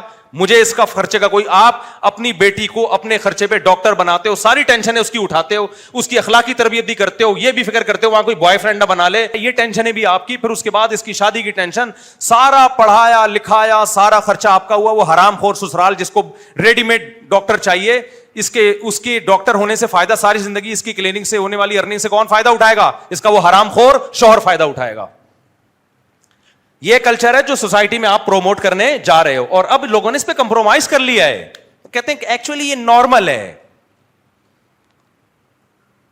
عذاب بنا دیے بچی کو یار تم نے گھر میں, تو اس لیے آپ سیریس ہو جاؤ, ورنہ میں تو بولتا میں مروں گا یہ بولتے بولتے, ذہن میں رکھنا. اور یہ ایکچولی ہمیں نہیں سمجھایا کرو کہ مفتی طارق مسعود, نیچے کمنٹس میں لوگوں نے کہا مفتی صاحب جذباتی ہو جاتے ہیں, یہ غلو کر رہے ہیں اس مسئلے میں, بہت زیادہ غلو کر رہے ہیں مفتی صاحب, حد اعتدال سے کیا کر رہے ہیں؟ تجاوز کر رہے ہیں. حد اعتدال سے تجاوز نہیں ہے بھائی, یہ حد اعتدال سے تجاوز نہیں ہے. یہ حالات جو چل رہے ہیں نا, ابھی بھی میں بے اعتدال میں نہیں ہوں. اعتدال میں نہ ہونے کا مطلب جتنا بولنا چاہیے اتنا نہیں بول رہا. میں تو سمجھتا ہوں مجرم ہوں. خیر شکر کرو ہماری گورنمنٹ نہیں ہے, شکر کرو ہماری گورنمنٹ نہیں کرنی, پھر بھی نہیں ہے تم لوگوں نے. اچھا خیر ہم اصل ٹاپک کی طرف آتے ہیں. یہ عامل اور یہ نا یہ سب ملے ہوئے ہیں آپس میں, ٹھیک ہے نا. اور کمال کی بات ہے یہ کمبخت عامل 4 شادیاں کرتے ہیں, اور مجھے آ کے پھر بے شرم بتا بھی رہے ہوتے ہیں میں نے 4 کی. مجھے بہت غصہ آتا ہے, کی بھی تو کس کمبخت نے کی ہے. ان لوگوں کو تھوڑی ہم کہتے ہیں تم 4 چاہیے, تو پٹاتے ہیں لڑکیوں کو. ان کے پاس روحانی علاج کے لیے لڑکیاں آتی ہیں, یہ گندی نظروں سے دیکھتے ہیں ان کو عامل لوگ. اس میں نہیں کہہ رہا سارے عامل ایسے ہوتے ہیں, ہوتے تو سارے 2 نمبر ہی, لیکن ٹھرکی ہر ایک نہیں ہوتا, میجورٹی ٹھرکی ہوتی ہے, کچھ اس میں ٹھرکی نہیں بھی ہیں. یہ الزام میں سارے عاملوں پہ نہیں لگا رہا, لیکن میجورٹی اس میں کیا ہوتی ہے بولو, ٹھرکی ہوتی ہے. جب ان کے پاس خواتین علاج کے بڑی گندی نظریں ڈالتے ہیں ان کے اوپر, طلاقیں دلواتے ہیں. کاؤنسلنگ کے لیے خاتون آتی ہے, میرے شوہر سے بن نہیں رہی ہے اور میں ایکچولی بہت ٹینشن میں ہوں, تو یہ اس کو بڑے میٹھے میٹھے انداز سے, اور ان کو اس کی کمزوری بھی پتہ چل جاتی ہے کہ میاں بیوی کے تعلقات اچھے نہیں ہیں. تو جب پتہ چل جائے کہ تعلقات بھی اچھے نہیں ہیں اور لڑکی بھی خوبصورت ہے, تو پٹانے کا عامل کو بہترین موقع ملتا ہے. یورپ میں امریکہ میں پابندی ہے, کوئی نفسیاتی ڈاکٹر کوئی خاتون اس کے پاس کاؤنسلنگ کے لیے آئے تو وہ اس کو نہ گرل فرینڈ بنا سکتا ہے نہ اسے شادی کر سکتا ہے. انہوں نے تو قانون بنا دیا, ایک ڈاکٹر نے مجھے بتایا, اب امپلیمنٹ ہے نہیں, اللہ ہی بہتر جانے. وجہ اس کی ہے کہ ان کو نفسیاتی ڈاکٹروں کو راستہ مل جائے گا. یہ ہمارے یہاں کوئی قانون سازی نہیں ہے, ایک تو ڈاکٹر ہی نہیں ہوتے کوئی سرٹیفائڈ, جس کو دیکھو کاؤنسلنگ کے لیے کونسل خانہ کھول کے بیٹھا ہوا ہے, وہ مسائل حل کرے گا آپ کے. نہ اس کے پاس کوئی نالج ہے نہ کوئی اخلاقیات ہے, خود اس کے پاس کچھ نہیں ہے, بیٹھا ہوا ہے بس. تو وہ بھی پٹاتے ہیں. تو کر کون رہا ہے میرے بھائی؟ ہمارے بیان سن, اور پھر مجھے بتا رہا تھا آپ کا بیان سن کے کیے. میرا دل چاہتا ہے یار یہ تو بدنام کرے گا. اور تو یہ لوگ ہمیں آ کے بتا رہے ہیں سب آپ کا بیان سن کے میں نے کیا کیے ہیں, 3 شادیاں کی ہیں. کرتے کیا وہ روحانی عامل ہوں. دل چاہتا ہے کاش تو ایک بھی نہ کرتا, کاش تو ایک بھی نہ کرتا. تو جب سمجھدار لوگ یہ کام نہیں کریں گے تو ایسے فالتو لوگ اس فیلڈ میں آگے بڑھیں گے. پھر وہ اس فلسفے کو کیا کریں گے, بدنام. پھر لوگ بولیں گے دیکھو 3 4 چل والے ایسے ہوتے ہیں, لڑکیاں لے کے بھاگتے ہیں, یوں کرتے ہیں. تو وہ ایسے نہیں ہوتے, ایسے لوگ یہ کام کر لیتے ہیں اچھے. جیسے داڑھی والے چور نہیں ہوتے, بعض دفعہ چور بھی داڑھی بولو رکھ لیتا ہے. خیر جی, ہم دوبارہ اپنے قیام و طعام کی طرف آتے ہیں. یہ بیچ میں چلتا رہے گا, یہ آپ ٹینشن نہ لیں اس بات کی. تو میں یہ عرض کر رہا تھا میرے بھائی کہ دیکھو میڈیکل سائنس نے بھی ترقی کی, پھر بھی صحتیں کیا ہو رہی ہیں, کمزور. وجہ کیا ہے؟ صرف معلومات کے آنے سے فائدہ بولو نہیں ہوتا. ساری دنیا کے سارے ڈاکٹر, ہاں وہ سگریٹ کی میں مثال دے رہا تھا نا, چٹکلا. سگریٹ پہ ڈبے پہ کیا لکھا ہو, خبردار سگریٹ سے کیا ہوتا ہے, کینسر. تو میں ڈاکٹروں کو اکثر ایک تجویز دیتا رہتا ہوں کہ یہ لکھو سگریٹ پینے سے مردانہ کمزوری ہوتی ہے. پھر کوئی بھی نوجوان سگریٹ, اچھا مردانہ طاقت کی دوائیں ایسے کھا رہے ہیں جیسے 18 شادیاں کرنی ہیں انہوں نے. عجیب بات ہے یار, تمہاری ایک بیوی ہے, تمہیں تو تم کچھ بھی نہیں کھاؤ یار, طاقت کی دوائیں کھاتا ہوا وہ اچھا لگتا ہے جو, یعنی جذبے دیکھو یار. میں تو نہ کوئی مردانہ قوت کی دوائیں بیچتا ہوں, نہ بتاتا ہوں اس بارے میں, یہ تو حکیموں ڈاکٹروں کا کام ہے, لیکن پھر بھی میرے پاس آتے رہتے ہیں سب, کوئی خوراک. ابے تو کیا کرے گا خوراک کا یار, کیا کرنا ہے خوراک کا, کیوں شو مار رہے ہو میرے سامنے آ کے. تو خیر, تو ایک ہے نا, بس صحیح ہے, گزارا کرو اس کے ساتھ, اس کے لیے کسی قسم کی خوراک کی ضرورت بولو نہیں ہے. اور اگر پھر بھی کمزوری ہے نا, اس کا مطلب یہ کمزوری نہیں ہے, یہ خدا کا تم سے انتقام ہے, کہ جو آدمی 4 عورتوں کو گھر بار دے سکتا تھا, عزت کی زندگی دے سکتا تھا, اس کمبخت نے ایک پر اکتفا کیوں کیا ہے. تو اللہ کہتے یہ ایک بھی نہیں ملے گی تجھے, جا. خیر, ابھی ہم دوبارہ اپنے نارمل اس میں آتے ہیں, ٹھیک ہے نا, یہ بیچ میں تھوڑا سا یہ قیام و طعام چلتا ہے. تو میں ڈاکٹروں سے کہتا ہوں سگریٹ کے ڈبے پہ لکھ دو, خبردار سگریٹ نوشی مردانہ قوت کے لیے نقصان دہ. آپ دیکھو سگریٹ کے ڈبے اٹھا کے لوگ پھینکیں گے. وہ ایک نوجوان گیا نا دکان پہ, کہتا ہے یار وہ سگریٹ چاہیے, سگریٹ کے ڈبے پہ لکھا ہوا تھا خبردار سگریٹ پینا مردانہ قوت میں کمی کا ذریعہ ہے. وہ کہتا ہے بھائی وہ کینسر والی دے دے یار. تو بھائی یہ رہنے دے, کون سی دے دے, کینسر والی دے دے. کینسر قبول ہے میرے بھائی, لیکن آپ مجھے ایک بات بتاؤ, کیا یہ گراؤنڈ ریئلٹی نہیں ہے کہ ڈاکٹر خود سگریٹ پیتے ہیں؟ بولو نا. اچھا, یہ ایسا بھی نہیں ہے سگریٹ کے بارے میں کہ اس میں ڈاکٹروں کا اختلاف ہو, کہ جی حنفی ڈاکٹر کچھ اور کہتے ہیں, شافی ڈاکٹر کچھ, اہل حدیث ڈاکٹر کچھ اور کہتے ہیں. ایسا بھی نہیں ہے. یہ امریکہ کے ڈاکٹر کچھ اور کہتے ہیں, جاپان کے ڈاکٹر. میرے تو بڑے بڑے ڈاکٹروں سے بھی سلام دعا ہے نا, تو میں نے سگریٹ کے بارے میں بہت ڈاکٹروں سے, انہوں نے کہا تو یہ ایک طے شدہ حقیقت ہے, یعنی ایک ریسرچ کے بعد یہ چیز, سائنس میں ایک تھیوری ہوتی ہے, نظریہ ہوتا ہے, نظریہ کا مطلب ایک رجحان ہوتا ہے, اور ایک چیز ہوتی ہے تحقیق. بھائی ریسرچ سے یہ بات ثابت ہو چکی ہے, جو بھی ریسرچ کے معیارات ہیں. تو WHO کی طرف سے یہ بات ثابت ہو چکی ہے کہ سگریٹ پینا صحت کے لیے صرف نقصان دہ نہیں ہے بلکہ انتہائی نقصان دہ. اور کمال کی بات, اس سے آگے کی بات آپ کو بتاؤں, آپ حیران ہو جائیں گے. آپ کی اطلاع کے لیے عرض ہے کہ چینی کھانا سگریٹ سے زیادہ نقصان دہ نہیں. آپ حیران ہو رہے ہوگے, خاص طور پہ 40 سال کے بعد جب وزن بڑھنے لگتا ہے. اور یہ بھی طے شدہ حقیقت ہے, کیونکہ وزن بڑھنے سے جو آپ کو نقصان ہوگا نا, وہ سگریٹ پینے والے نقصان سے بولو زیادہ ہے. سگریٹ پینے میں کینسر کا جتنا چانس ہے, وزن بڑھنے میں یہ چانس زیادہ ہو جاتا ہے. لیکن جو ڈاکٹر کہہ رہا ہوگا چینی کھانا 40 سال سے پہلے بھی نہیں کھاؤ, بچوں کو بھی چینی نہیں کھلاؤ, جان چھڑا دو اس عذاب سے. ابھی آیا تھا نا چینی مارکیٹ سے شارٹ ہو گئی, مہنگی ہو گئی, یہ شکر ادا کرو یار چھوٹ ہی جائے وہ, یا بہت کم کر دو. اللہ نے اتنی میٹھی میٹھی چیزیں پیدا کی ہیں, شہد کھاؤ, گڑ کھاؤ یار, یہ کھا لو, اللہ آپ کھجور کھا لو, یہ زیادہ کھائے بھی نہیں جاتا. چینی تو آپ ربڑیاں کھا رہے ہیں, ربڑیاں. شہد تھوڑی اتنا ڈونگا بھر کے کھا لے گا آدمی, یہ تو 2 چمچے کھائے گا بس ختم. گڑ کتنا کھا لے گا آدمی, اور اس میں شکر کی لیول بھی بہت کم ہوتا ہے. چینی تو ہے ہی ٹوٹل A to Z شکر کے علاوہ کچھ, یعنی گلوکوز کے علاوہ کچھ بھی نہیں ہے اس میں. لیکن آپ مجھے بتاؤ, ڈاکٹر ورک شاپ بھی کرواتے ہیں, نیٹ پہ بھی, ادھر ادھر بھی, لیکن خود بھی حلوے پھوڑ رہے ہوتے ہیں, اور پبلک بھی حلوے مانڈے پھوڑ رہی ہے. مٹھائی کی دکانیں دے دنا دن چلتی چلی جا رہی. ہر بچے کی پیدائش پہ اسلام نے کہا تھا بچہ پیدا ہوا ہے گوشت کھاؤ, گوشت کھلاؤ. ہم نے وہ اسلام کی رسم چینج کر کے مٹھائی کھائی اور مٹھائی کھلائی. نام اسلام کے رہے, نہ صحت کے رہے. ایسا ہی ہے نا. دودھ اتنی بہترین چیز اللہ نے بنائی یار, کتنی تعریفیں کی اللہ نے, اور نبی نے بھوک کے وقت میں دودھ کو کھانے کے طور پہ استعمال کیا ہے. ہم نے دودھ میں بھی کیا ملا دی, چینی. ہم نے کہا اللہ تو نے جو ٹیسٹ دیا ہے نا وہ ٹیسٹ ہے نہیں, ایکچولی تو چینی ڈالنا بھول گیا اس میں. اور اب بغیر چینی کے دودھ ہی پسند نہیں لوگوں کو. کہتے ہیں یار بھائی بات یہ ہے کہ اللہ نے جو ٹیسٹ پیدا کیا تھا نا وہ صحیح تھا, اب آپ کو بغیر چینی کے دودھ پسند نہیں آ رہا تو اس کا مطلب آپ اپنا ٹیسٹ خراب کر چکے ہو. آ جاؤ تھوڑے دن تک بغیر چینی کے دودھ پہ تو دوبارہ صحیح ہو جائے گا وہ.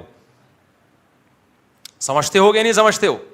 تو چینی تو ڈاکٹر کہتے ہیں کہ اس سے بھی زیادہ نقصان دہ. چینی کے ڈبوں پہ کبھی لکھا ہوا دیکھا؟ خبردار چینی کھانا صحت کے جتنی ہمیں جو انرجی چاہیے اس کے حساب سے تو چینی بہت زیادہ ہمیں انرجی دے رہی ہوتی ہے, کیلوریز دے رہی ہوتی ہے. خیر یہ ٹاپک نہیں ہے ہمارا. لیکن آپ دیکھو, آپ سنتے رہتے ہیں بچوں کو چاکلیٹیں نہیں کھلاؤ, کہتے ہیں سنتے ہیں کہ نہیں سنتے؟ چاکلیٹیں نہیں کھلاؤ اور بچوں کو یہ نہیں کھلاؤ تو وہ نہیں کھلاؤ, لیکن بچہ اس کے علاوہ کچھ کھاتا ہی نہیں ہے. پاپڑ کے علاوہ بچے کے حلق میں کچھ اترتا ہی نہیں ہے. تو اس سے پتہ چلتا ہے بھائی نالج چاہے دین کی ہو یا دنیا کی, اس سے ان معاشرے کی اصلاح صرف اتنا کافی نہیں, یہ بھی ضروری ہے. نالج ہی نہیں ہے پھر تو بالکل ہی بیڑا غرق ہو جائے گا نا, لیکن اتنا کافی نہیں ہے, بلکہ اس کے لیے ہمت چاہیے عمل کی. تو عمل کی ہمت, جو ہمت والے لوگ ہوتے ہیں چاہے وہ صحت کے حوالے, دیکھو جب یہ کوالٹی انسان کے اندر ہوتی ہے نا تو پھر وہ کوالٹی ہر جگہ کام آتی ہے. ایسا نہیں ہوتا کہ ایک کوالٹی آپ کے اندر دین میں کام آ رہی ہے دنیا میں نہیں آ رہی. جیسے آپ اگر بہادر ہیں تو لڑائی جب بھی آپ لڑیں گے, چاہے اللہ کے لیے لڑیں یا اپنے ابا کے لیے لڑیں, بہادر آدمی ہر جگہ لڑے گا. وہ بزدل چاہے اللہ کا معاملہ ہو ابا کا معاملہ ہو دونوں جگہ بھاگے گا. ایسا ہے یا نہیں ہے؟ کم ہمت آدمی جو سست ہے, ایک نمبر کا پوستی ہے. بہت سے لوگوں کو برا لگ رہا ہوگا, میں آپ کو نہیں کہہ رہا, کچھ یہاں بیٹھے ہوئے ان کو کہہ رہے ہیں مجھ سے آپ کو ہمارے بارے میں پتہ کیسے چل گیا, لیکن میں آپ کو نہیں کہہ رہا, میں جنرلی ایک بات کر رہا ہوں. جو سست اور پوستی قوم ہوتی ہے وہ دین میں بھی ڈھیلی, لیکن وہ دنیا میں بھی کیا ہوتی ہے؟ ڈھیلی ہوتی ہے. میں یقین سے کہہ سکتا ہوں گوروں میں جو ایکٹیو لوگ ہیں نا, ایکٹیو لوگ ہیں, صبح اٹھ کے جاگنگ کرنا اپنے ٹائم, یہ اگر مذہب پہ آتے ہیں تو مذہب میں بھی کیا ہوتے ہیں؟ آگے. میں نے گورے مسلمان دیکھے ہیں نا, بہت دیکھے ہیں, کم نہیں. پہلے تو ہمارے مدرسے میں بہت آئے, تو 9/11 کے بعد پھر گوروں کا داخلہ مشرف نے بند کر دیا, گورے خود بھی آنا بند ہو گئے کہ ایسا نہ ہو. پاکستان اسلام سیکھنے کے لیے آتے تھے, کمال کی بات دیکھو, تو ایسا نہ ہو آتے ہی ڈائریکٹ جنت میں ہی نہ پہنچا دیں یہ لوگ ہم کو. لیکن ہم نے گوروں کو دیکھا ہے جب مسلمان ہوتے ہیں تو پھر وہ ان کی نمازیں میری اور آپ کی نمازوں سے زیادہ اچھی ہو جاتی ہیں. وجہ کیا ہے؟ وہ بھائی اپنی پہلی زندگی میں بھی کیا تھا؟ ایکٹیو تھا. اسلام لایا ہے تو وہ ایکٹیونیس کہاں استعمال ہو رہی ہے؟ اسلام میں ہو رہی ہے. اس کو نظریہ ٹھیک نہیں تھا, علم نہیں تھا اس کے پاس کہ اسلام برحق ہے. علم ملا تو وہی موٹیویشن جو اس کو دنیا پہ چلا رہی تھی وہی کہاں چلا رہی ہے؟ وہ دین پہ چلا رہی ہے اس کو. ہمارا جو بہت بڑا مسئلہ ہے میرے بھائی, ہم کم ہمت لوگ ہیں. اس وجہ سے ہماری صحتیں بھی دیکھ لو اور ہمارا مذہب کے معاملے میں جو حال ہے وہ بھی دیکھ لو. تو ایک ہی چیز ٹھیک کرنی پڑے گی, اس سے دونوں چیزیں آپ کی کیا ہو جائیں گی؟ ٹھیک. آپ کے اندر کوئی صلاحیت ہوتی ہے, مثال کے طور پر آپ بے وقوف ہو, پھر کچھ لوگوں کو تکلیف ہو رہی ہے, میں ان کو نہیں کہہ رہا, فرض کرو آپ بے وقوف ہو, تو آپ کو کوئی دنیا کی مشکل بات سمجھائے گا تو بھی مشکل سے سمجھ میں آئے گی, دین کا کوئی پیچیدہ مسئلہ سمجھائے گا تو بھی مشکل سے سمجھ میں آئے گا. ایسا نہیں ہوگا کہ بے وقوف آدمی کی سمجھ میں دین کی بات تو جلدی آ جاتی ہے کیونکہ نیک ہے, اور دنیا کی بات آتی نہیں کیونکہ نیک نہیں ہے. ایسا ہوگا؟ بھائی دماغ تو وہی ہے نا جو سمجھنے کے لیے. کیا خیال ہے بھائی؟ غلط تو نہیں کہہ رہا میں؟ بھائی آپ نماز کے بعد مل لینا مجھ سے, شفیع اللہ آپ سے کہہ رہا ہوں, تو غلط تو نہیں کہہ رہا نا میں؟ تو آج جو بہت سے لوگ ہیں نا جن سے گناہ نہیں چھوٹ رہے, ایکچولی ہم توبہ کرتے ہیں, ایکچولی ہم سے گناہ نہیں چھوٹ, ایکچولی فجر میں ایسے لگتا ہے جیسے مردے کو قبر سے نکالا جا رہا ہے. ابھی دیکھو کتنے نمازی ہیں, فجر میں کتنے ہوتے ہیں؟ جمعے کی نماز فرض ہے تو کیا فجر کی فرض نہیں ہے کیا ہے بھائی؟ اگر فرض ہے فجر کی تو جتنا رش جمعے میں ہونا چاہیے اتنا کس میں ہونا چاہیے؟ فجر میں. لیکن حالانکہ علم ہے, اور یہی جمعہ اگر فجر میں کر دیتی نا اس شریعت کہ جمعے کی نماز فجر کے ٹائم پہ ہوا کرے گی, تو 4 آدمی بیٹھے ہوئے ہوتے یہاں پہ, ایک شاکر بھائی ہوتے, ایک چنگیزی صاحب ہوتے, اور ایک رفیع بھائی ہوتے, اور 1-2 اور. وہ میں 1-2 مبہم اس لیے رکھے ہیں کہ اگلا کہے گا میں بھی تو آتا ہوں, تو میں کہوں 1-2 میں آپ تھے. وہ اسپیس خالی رکھو تاکہ کوئی اعتراض سمجھے کہ میرے اوپر ہو رہا ہے تو اس کو کھانچا وہاں پہ فٹ کر دو. یہ بھی ایک سیاست ہے بھائی. غلط تو نہیں کہہ رہا نا؟ یہ تو شکر ہے اللہ نے دوپہر کے ٹائم پہ جتنے پوستی موستی ہیں سارے. اب ہم نے جمعے کی نماز کی تھی 1 بجے, پبلک آدھی سے زیادہ شارٹ ہو گئی. وجہ کیا ہے کہ کراچی میں ناشتہ جس قوم کا 2:30 بجے ہو رہا ہوگا تو وہ 1 بجے کہاں جمعہ پڑھنے آئے گی یار. تو ہم سب, میں دیکھو میں اس میں اپنے آپ کو بھی داخل کر رہا ہوں. میں کوئی ایسا نہیں ہوں کہ میں کہوں میں بہت آگے جا چکا ہوں, بہت باہمت آدمی ہوں. میں جو نصیحتیں کر رہا ہوں میں خود بھی اپنے آپ کو اس میں شامل کر کے تکرار کی نہیں ہے, تاکہ مجھے بھی تو ہدایت ملے. اگر میرے اندر سستی ہے تو وہ بھی دور ہو. لیکن اتنی بات ضرور ہے بھائی, ہمارے ساتھ نالج کا مسئلہ نہیں ہے اتنا, ہمارے ساتھ مسئلہ ہے کم ہمتی کا. حکومت کو چاہیے مشورہ دے رہے, ہوگا نہیں ایسے. لوگ کمنٹس کر رہے ہوتے ہیں حکومت کو مشورے دے رہے, بھائی اچھی بات کرنے میں گورنمنٹ نے پابندی نہیں لگائی. جاپان میں, چائنا میں, ان ملکوں میں باقاعدہ ورکشاپس کروا کے نا انہوں نے اپنی قوموں کی سستی کو ختم کیا ہے. ہمارے یہاں ایسا تعلیم کا کوئی سیٹ اپ نہیں ہے. کچھ دن بچے روٹین پر آتے ہیں اسکول کی وجہ سے کہ رات کو جلدی سوئیں گے, صبح اسکول جانا ہے. نماز تو آج کل بچوں میں رواج ہی ختم ہو گیا, ماں باپ اسکول کے چکر میں اٹھاتے ہیں. وہ بھی بیچ میں سال میں اتنی چھٹیاں, فلاں دن فلاں پیدا ہوئے تھے, فلاں دن فلاں کا انتقال ہوا تھا, پھر پیدا ہوئے تھے, پھر انتقال ہوا تھا, پھر پیدا ہوئے تھے, پھر انتقال ہوا تھا, فلاں کی پہلی شادی ہوئی تھی, دوسری, ہو سکتا ہے میری 4 شادیوں میں بھی چھٹی گورنمنٹ اعلان کر دے کہ فلاں دن مفتی صاحب کی چوتھی ہوئی تھی. کوئی بھروسہ نہیں. ہر کام جو دنیا میں جو کام ہو رہا ہے اس پہ کیا دے رہے ہیں, چھٹی. یہ قوم وہ قومیں کرے نا چھٹیاں جو ترقی کرتے کرتے چاند پہ کمندیں ڈالنے کی سوچ رہی ہوں. یار چلو علامہ اقبال کے 1 دن چھٹی, چلو یار قائد اعظم کی دوسرے دن چھٹی, چلو یار فلاں لیاقت علی خان کی تیسرے دن چھٹی. قائد اعظم تو فرما کے گئے تھے کام کام اور بس کام.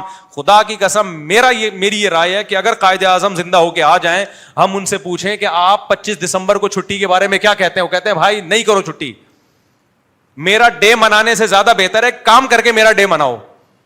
ہر چیز میں چھٹی ہے یا نہیں ہے؟ تو جو فرمان تھا کام کام اور بس کام, تو اتنی یہ چھٹیاں کروانے کے لیے قائد اعظم نے ملک بنایا تھا.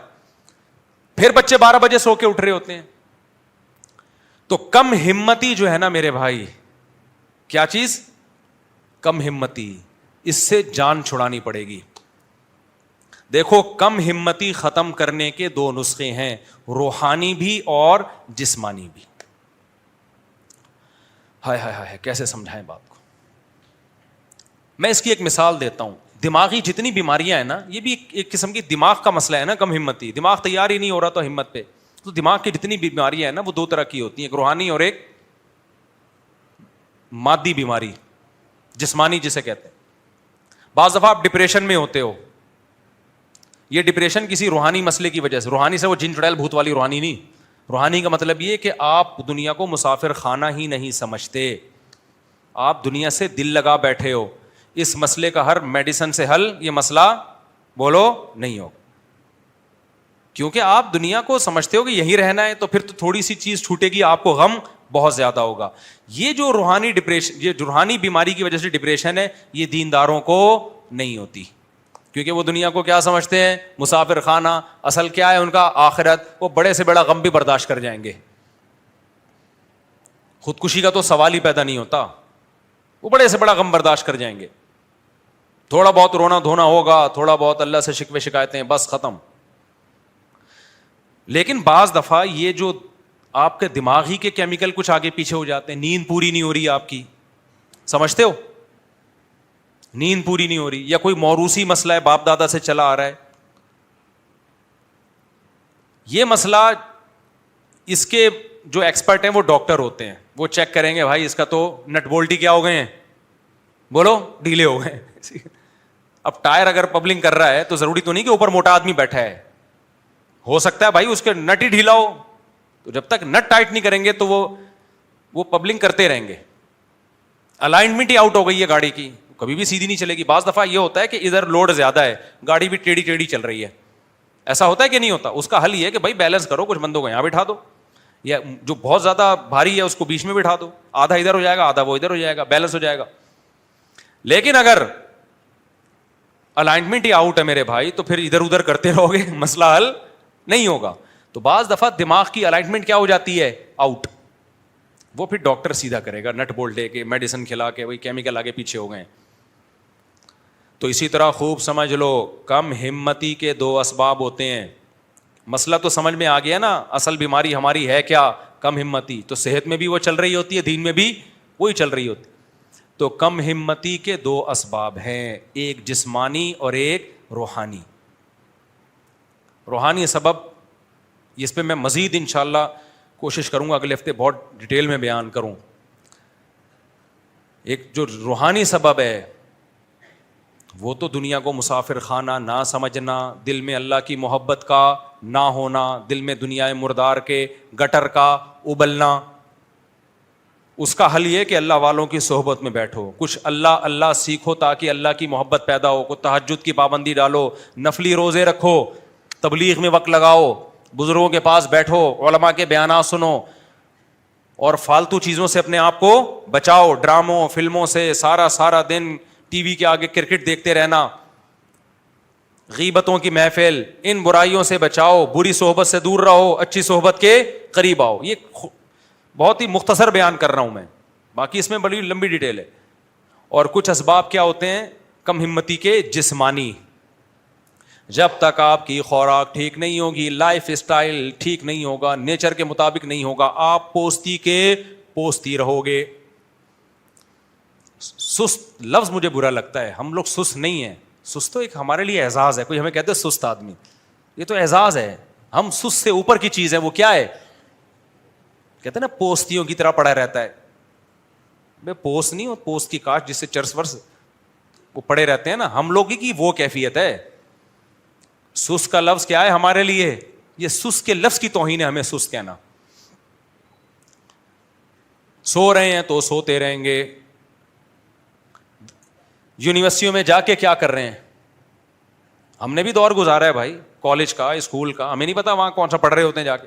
ٹیچر ٹائم پہ نہیں آ رہا ہے تو دل جمی کے ساتھ پڑھا نہیں رہا ہے, بیٹھ ہی نہیں جو سیدھا سکتا. ہم کوئی ایک بندہ دکھاؤ جو سیدھا بیٹھتا ہو. آپ جب بھی کسی کو دیکھیں گے نا دفتر میں, یوں یا ٹیڑھا بیٹھا ہوا ہوگا, یوں بیٹھا ہوا ہوگا, یا یوں کر کے بیٹھا ہوا ہوگا, یا پیچھے کو جھکا ہوا ہوگا, ٹیڑھی گردن. جو قوم سیدھا بیٹھ نہیں سکتی وہ قوم سیدھا صرف بیت الخلاء میں بیٹھتے ہیں. میں نے اپنے شیخ و مرشد مفتی رشید احمد صاحب کو کبھی ایک ٹانگ کے سہارے پہ کھڑے ہوئے نہیں دیکھا میں نے. جب بھی کھڑے ہوتے تو دونوں پاؤں پہ برابر. سمجھ رہے ہو کہ نہیں سمجھ رہے؟ وہ کہتے ہیں بہت معیوب حرکت ہے کہ آپ یوں کھڑے ہونے کے بجائے یہ ٹانگ ٹیڑھی کر لیں آپ. اور میں نے حضرت کے بعد کسی کو نہیں دیکھا کبھی دونوں پاؤں پہ سیدھا کھڑا ہوا ہو. ٹھیک ہے بھائی, دونوں پاؤں اللہ نے اس لیے دیے ہیں کہ دونوں پہ بیلنس کیا ہو, برابر. لیکن ہم اتنے سست ہیں, ہم کہتے ہیں ایک ٹانگ کو آرام دو, دوسری بھی پورا زور لگاؤ, پھر اس کو ریلیکس کرو. حالانکہ بے وقوفی ہے کہ نہیں ہے, جب ایک پہ پورا زور لگاؤ گے تو وہ جلدی تھک جائے گی نا, سستی ہے. پھر اس میں آڑے ترچھے بھی ہو جاتے ہیں, تھوڑے دن تک یوں کرتے رہیں گے تو فرمائی کیا ہو جائے گا, ٹیڑھا ہو جائے گا.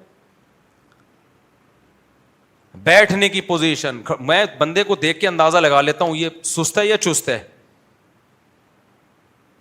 2 منٹ میں اندازہ ہو جاتا ہے ہمیں. ہم نے اپنے شیخ کو دیکھا ہے نا, مفتی رشید احمد صاحب کو رحمہ اللہ تعالی, 75 سال میں ایسے ماشاءاللہ. وہ یہ کرتے تھے کہ جب دروازہ کھولنا ہے نا, دیوار پہ ہاتھ لگانے کی اجازت نہیں تھی. بظاہر یہ چھوٹی چھوٹی باتیں ہیں, لیکن قوم کا المیہ ہی سستی ہے میرے بھائی, یہ سستی نہیں چھوڑے گی. اور پھر دیکھو نا, دیندار بن کے بھی سست ہوتے ہیں تو اور دین بدنام ہوتا ہے.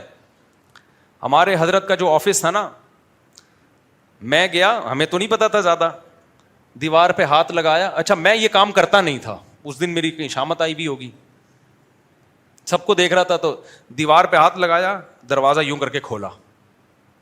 حضرت نے بلایا ادھر آؤ. انہوں نے فرمایا یہ یا تو بہت اسپرنگ جو ہے نا ڈور کا بہت ٹائٹ ہوتا تو پھر ہاتھ لگانا پڑتا ہے, بنتا ہے. پھر ڈور کا اسپرنگ تو بہت ڈھیلا ہلکا اسپرنگ ہے, بڑے آرام سے یوں کھولا جا سکتا ہے. فرمایا آپ نے یوں ہاتھ لگا کے یوں کیوں کھولا؟ فرمایا اس میں نقصانات کیا ہیں؟ نمبر 1 اپنی کمزوری دکھا رہے ہو دنیا کو کہ میں بڈھا ہو گیا ہوں, مجھ سے یہ ہلکا سا دروازہ بھی ایک ہاتھ سے کھلتا نہیں ہے, مجھے سہارا لینا پڑتا ہے دیوار کا. سمجھ رہے ہو کہ نہیں سمجھ رہے؟ یہ سہارا لینا پڑتا ہے یوں کا. ایک تو اپنی کمزوری کی اناؤنسمنٹ ہے, تو کیوں اگر آدمی کمزور ہو تو دنیا کو کیوں بتائے بھائی.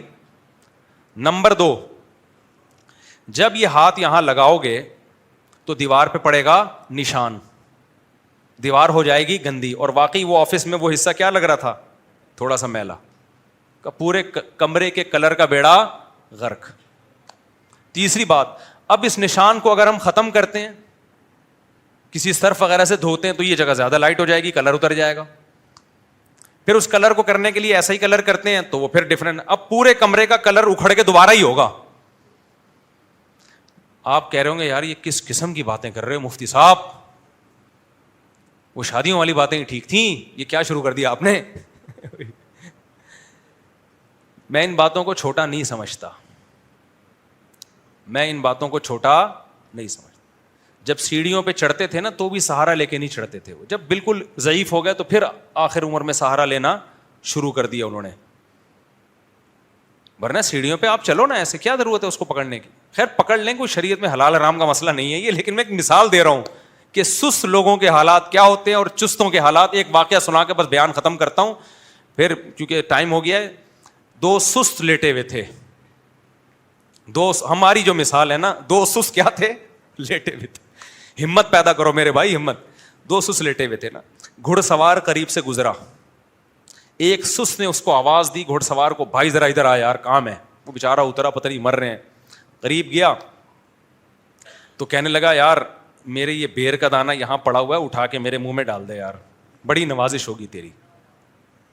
اس کو بڑا غصہ آیا کہ یار یہ بیر کا دانہ تو اٹھا کے نہیں منہ میں ڈال سکتا, میں گھوڑے پہ جا رہا ہوں, تو نے مجھے اٹھا کے بلایا, اور اگر تو نہیں کر سکتا تو اپنے تیرے ساتھ جو بندہ لیٹا ہوا ہے اس کو بولتا تو دوسرا فوراً چیخ اٹھا, کہہ رہا ہے میں تو نہیں کرتا اس کا کام, مجھے بولتا میں بھی نہیں, میں نہیں ڈالتا اس کے منہ میں بیر کا دانہ. کیوں نہیں ڈالتا؟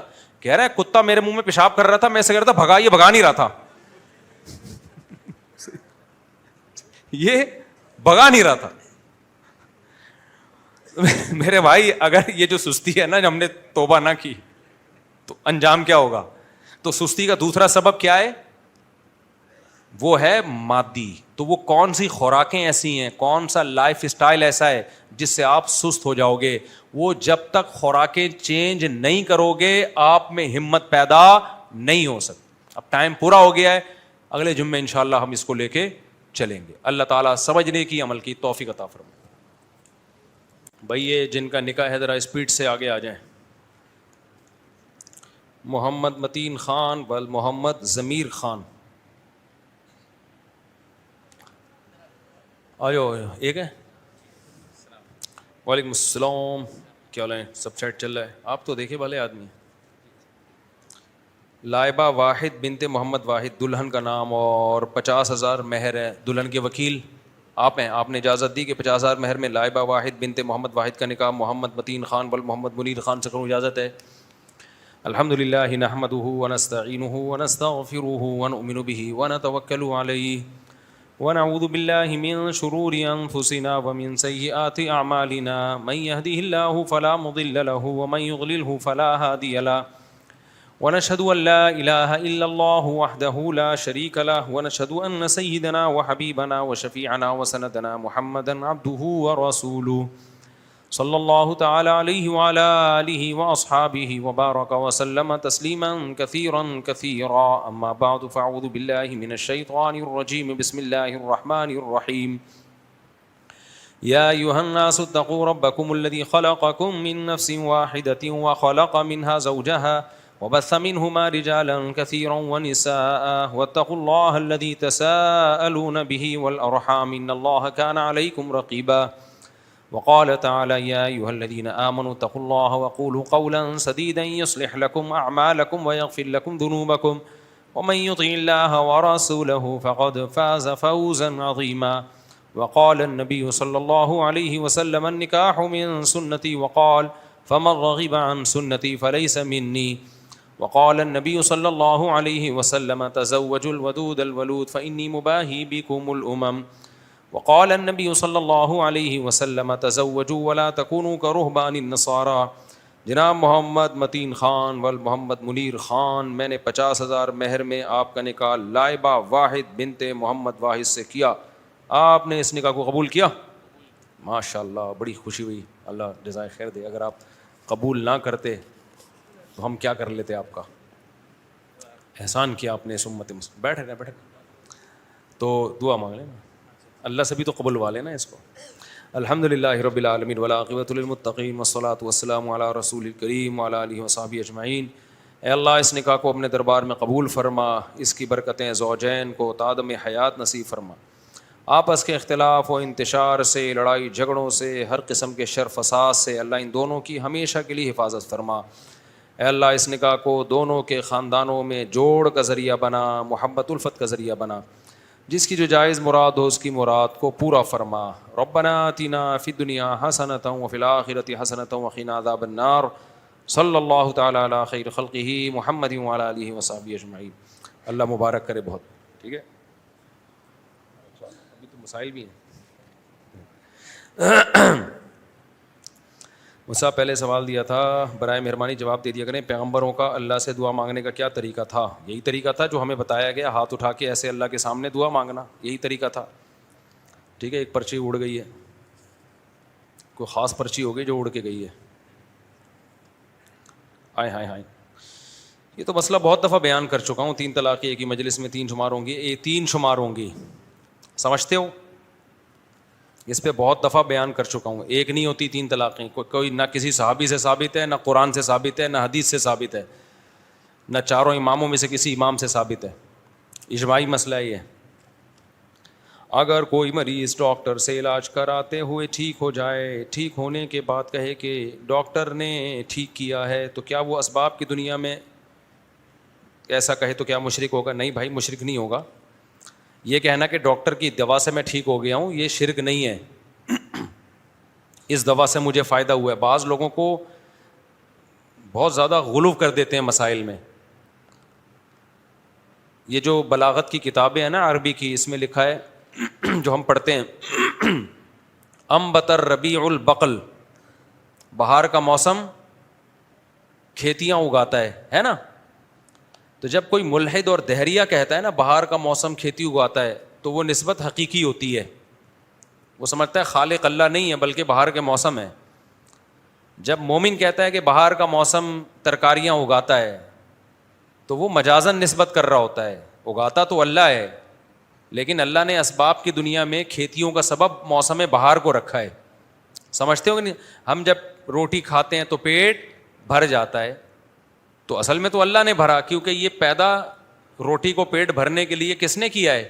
اللہ نے کیا نا. اللہ نے روٹی میں خاصیت رکھی ہے، تو اصل تو اللہ کر رہا ہے، لیکن مجازن نسبت کبھی روٹی کی طرف ہوتی ہے اور کبھی دوا کی طرف ہوتی ہے. تو اللہ میاں بھی تو اسباب ہی دیتا ہے نا جس سے یہ سارے کام ہوتے ہیں. آپ کسی کو رکھ کے تھپڑ لگا دیں تو اللہ پہ تھوڑی کیس ہوتا ہے. کیس کس پہ ہوتا ہے؟ جس بندے نے تھپڑ لگایا. حالانکہ تھپڑ جو لگا اور جو آپ کے نشان پڑے 5 انگلیوں کے، یہ سارے تو اللہ کر رہا ہے نا. کیا خیال ہے بھائی؟ لیکن ظاہری سبب کیونکہ وسیم بھائی ہیں، لہذا پٹیں گے کون؟ وسیم بھائی پٹے. اللہ نے یہ تقدیر میں لکھا ہوتا ہے کہ وسیم بھائی اپنے اختیار سے فلاں کو ایک چپیٹ لگائیں گے، لہذا پٹیں گے وسیم بھائی، کیونکہ اپنے اختیار سے انہوں نے یہ کام کیا ہے. اللہ کو پہلے سے علم ہے تو اللہ لکھ دیتا ہے.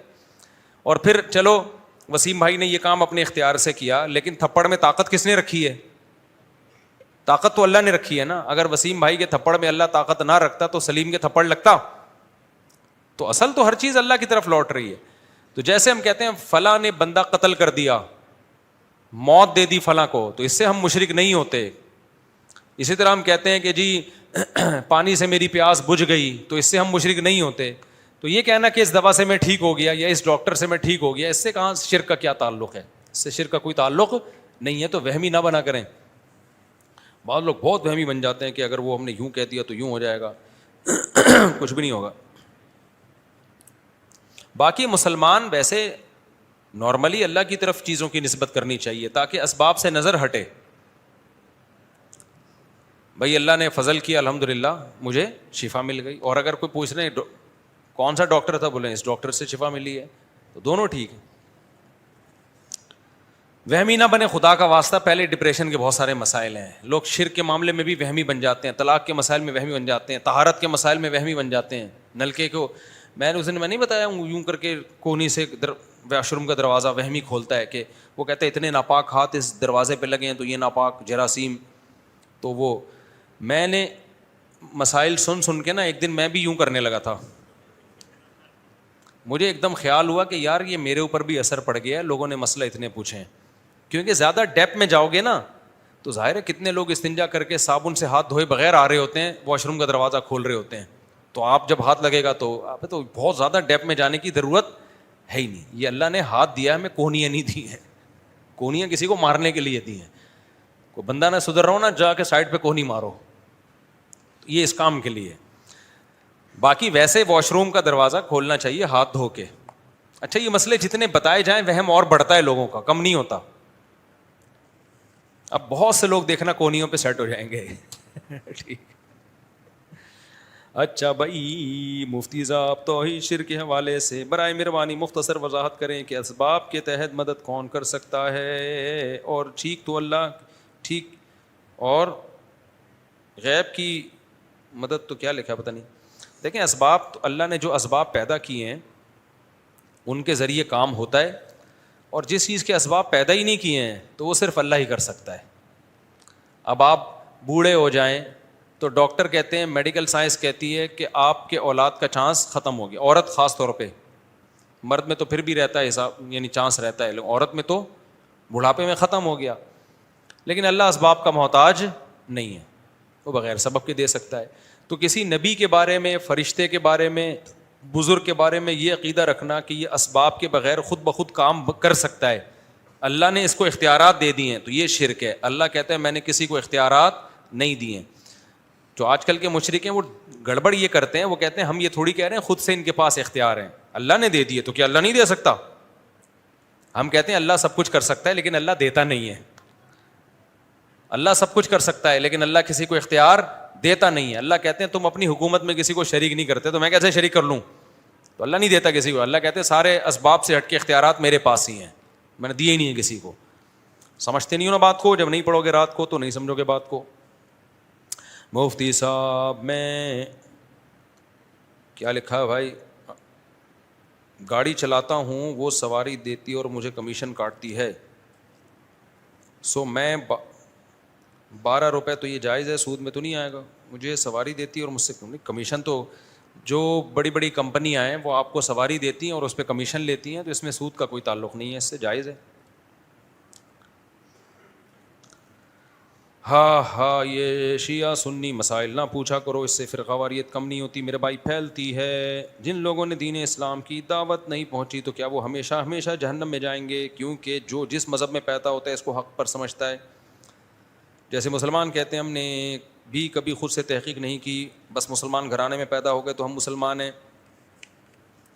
دیکھو جو مسلمان گھرانے میں پیدا ہوتا ہے تو مسلمان تو ہوتا ہے اس وجہ سے, لیکن بڑے ہو کر خود بھی تو اسلام کو دیکھ رہا ہوتا ہے نا, نمازیں دیکھ رہا ہے, روزے دیکھ رہا ہے, دوسرے مذاہب سے کمپیئر کرتا ہے لاشعوری طور پر, اس کو یقین ہو جاتا ہے کہ اسلام برحق ہے, تو الگ سے اس کو تحقیق کی ضرورت نہیں رہتی. کچھ چیزیں اتنی بدیہی ہوتی ہیں کہ 2 اور 2 4 کی طرح لاشعور کہتا ہے کہ یار یہ ٹھیک ہے. تو اب یہ نئے سرے سے تحقیق کرنا شروع کرے گا اور نہ کرے تو یہ مجرم ہوگا, ایسا نہیں ہے. کیونکہ یہ بالکل اس کی مثال ایسے جو چوروں کے گھروں میں پیدا ہوا, وہ تو چور ہوتا ہے لیکن بالغ ہونے کے بعد اس کو اندازہ ہو جائے گا یہ میں غلط جگہ پہ پیدا ہو گیا ہوں. صحیح ہے نا, ابا بھی چور, اماں بھی چور, دادا بھی چور, نانا بھی چور. لیکن جو چور ان لوگوں کے گھر میں پیدا نہیں ہوگا جو چوری نہیں کرتے, چوری کو برا سمجھتے ہیں, جب وہ بالغ ہوگا, اچھا جزاک اللہ, جو بالغ ہو جائے گا جب وہ, تو اس کو چوری سے نفرت ہوگی کہ نہیں ہوگی.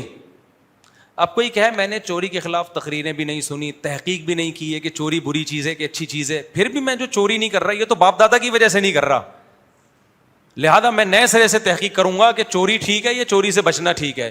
تو یہ کوئی عقل کی بات ہوگی؟ بولو بھائی.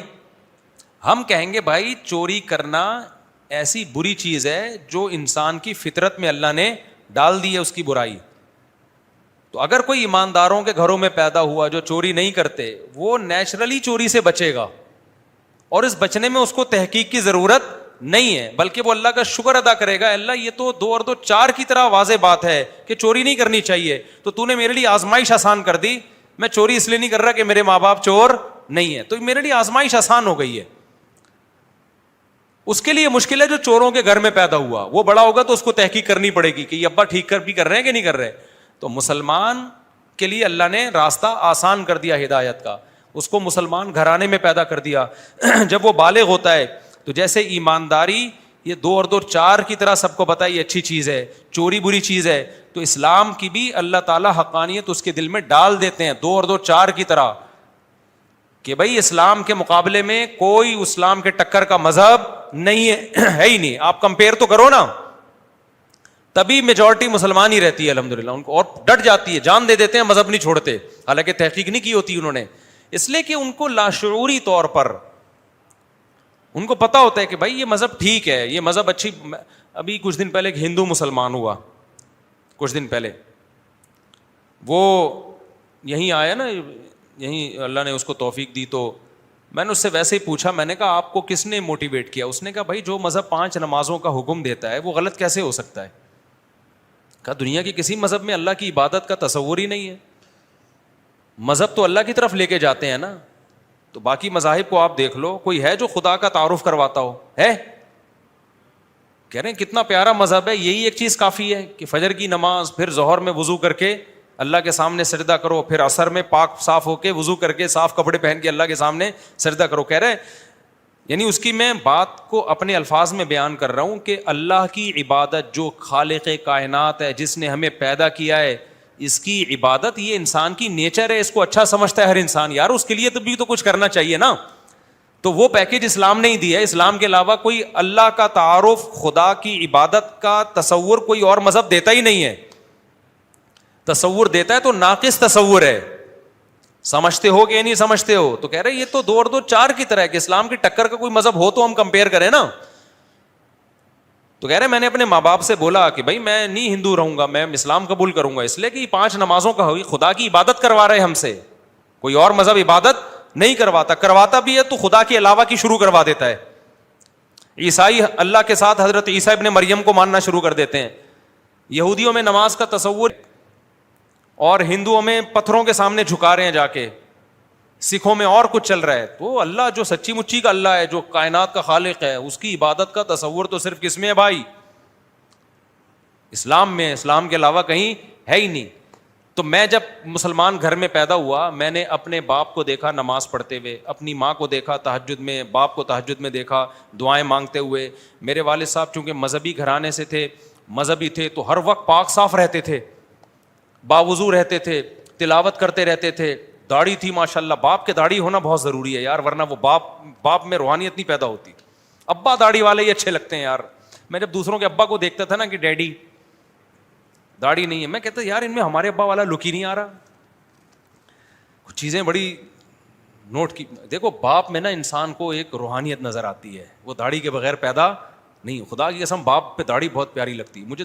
اس وقت میں کہتا تھا شکر ہے میں اپنے ابو کے گھر میں پیدا ہوا, میرے ابو یہ ہیں, کیونکہ ان کی داڑھی تھی, چہرے پہ ایک داڑھی کی وجہ سے بڑی رونق تھی.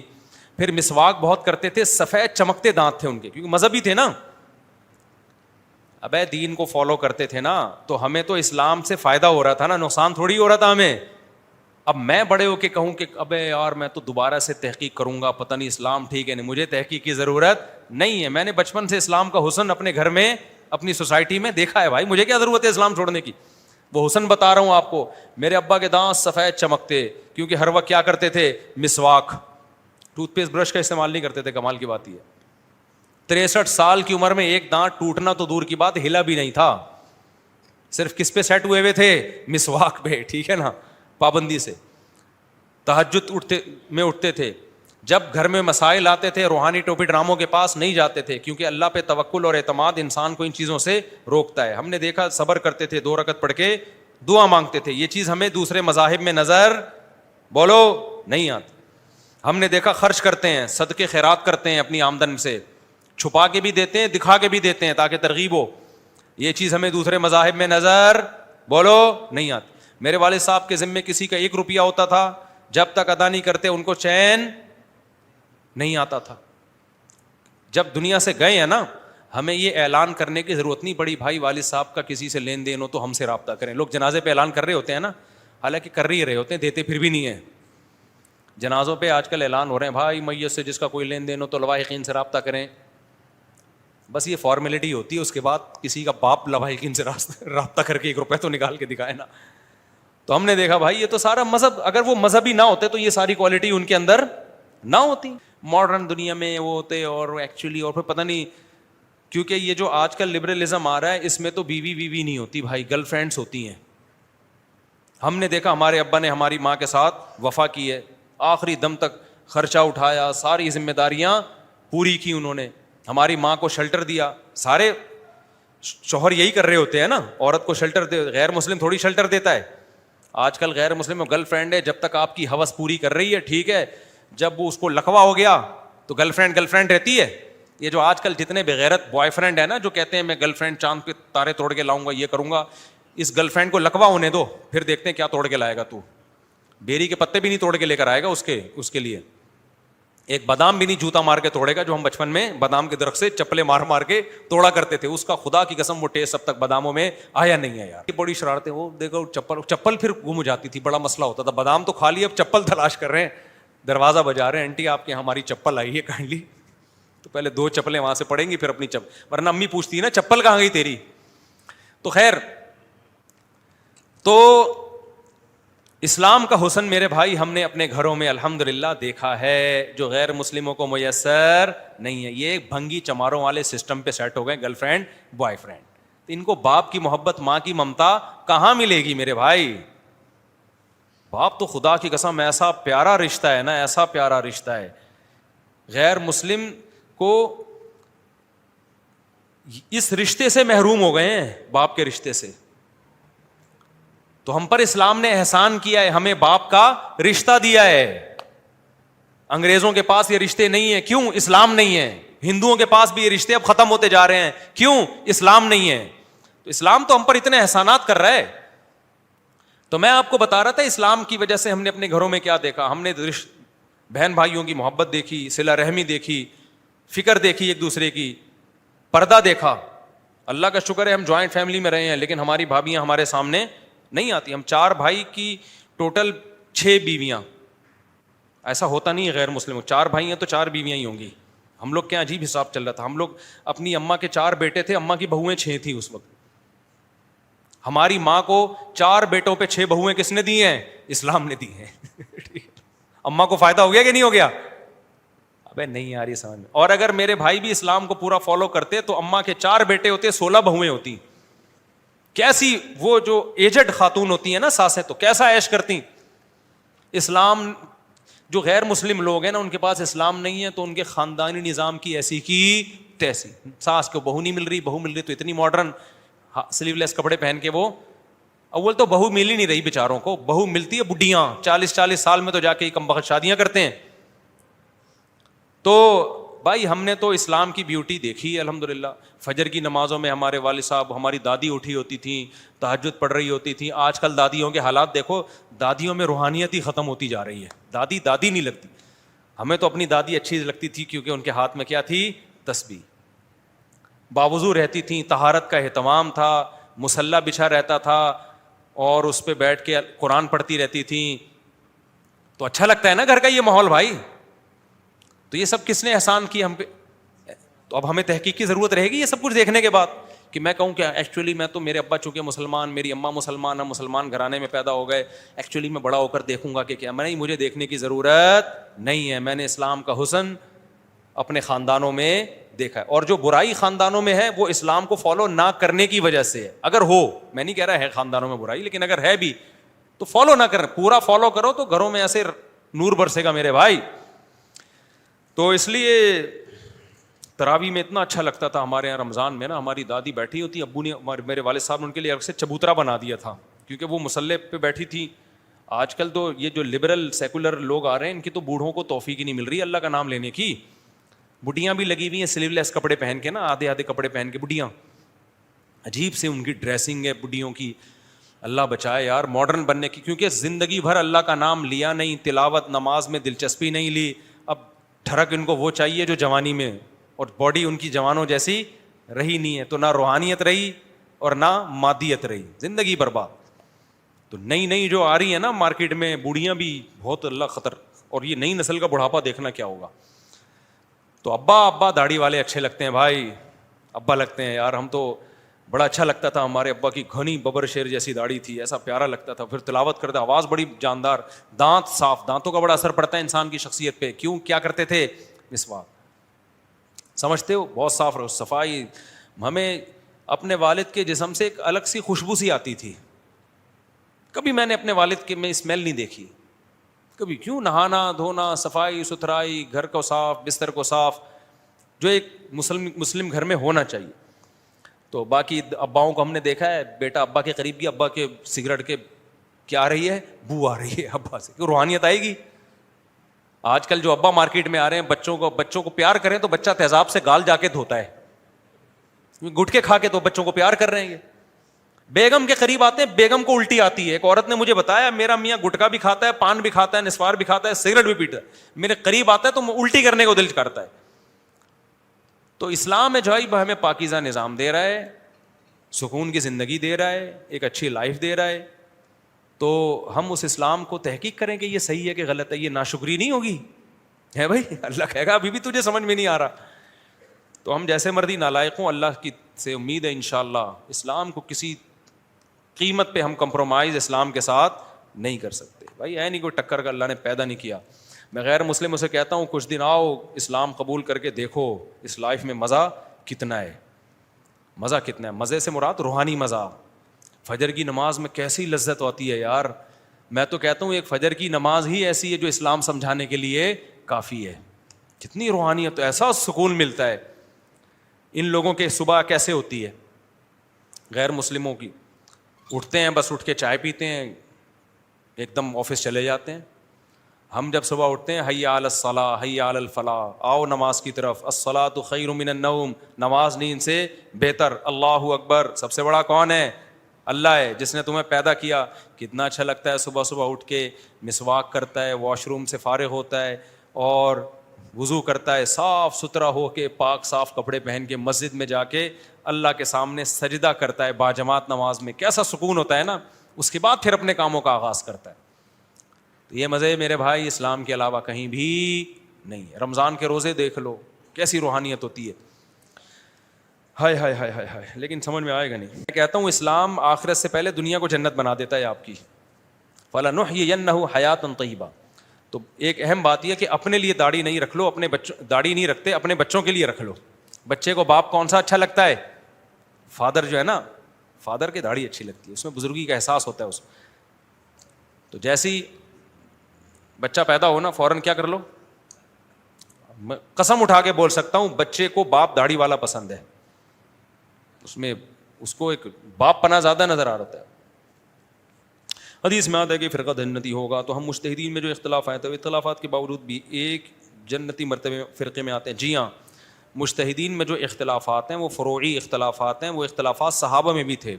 ان اختلافات کی بیس پہ یہ نہیں کہا جا سکتا یہ الگ الگ فرقے ہیں, وہ ایک ہی فرقے ہیں. وہ کون سا فرقہ ہے, ما انا علیہ و اصحابی, جو قرآن و سنت کو مانے اور صحابہ کو مانے.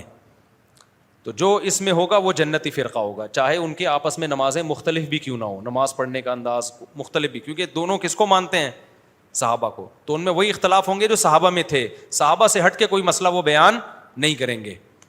تو اس لیے جو ما انا علیہ و اصحابی پہ معیار پہ جو بھی اترے گا, تو جس نام سے بھی وہ جنتی فرقہ ہے, اور جو اس معیار پہ پورا نہیں اترے گا وہ کتنے ہی اچھے نام سے ہو, بے شک وہ اپنا نام جنتی فرقہ ہی رکھ لے, لیکن وہ جنتی نہیں ہے, وہ جہنمی فرقہ ہے. تو ناموں کو مت دیکھو, جنتی فرقے کی علامات ہوتی ہیں, ان علامات کو دیکھو. جس میں علامت پائی جائیں گی وہ کیا ہوگا, وہ جنتی ہوگا, چاہے وہ حنفی ہو, شافی ہو, کسی بھی نام سے ہو, اس سے کوئی فرق نہیں پڑتا.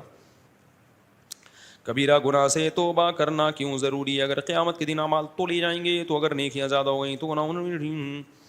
انہوں نے مسئلہ یہ پوچھا ہے کہ بھائی ہماری نیکیاں زیادہ ہوں اور برائیاں کم ہوں, تو اگر ہم نے کبیرہ گناہ کر بھی لیا تو کبیرہ نیکیاں بھی تو بہت ساری کی ہیں نا.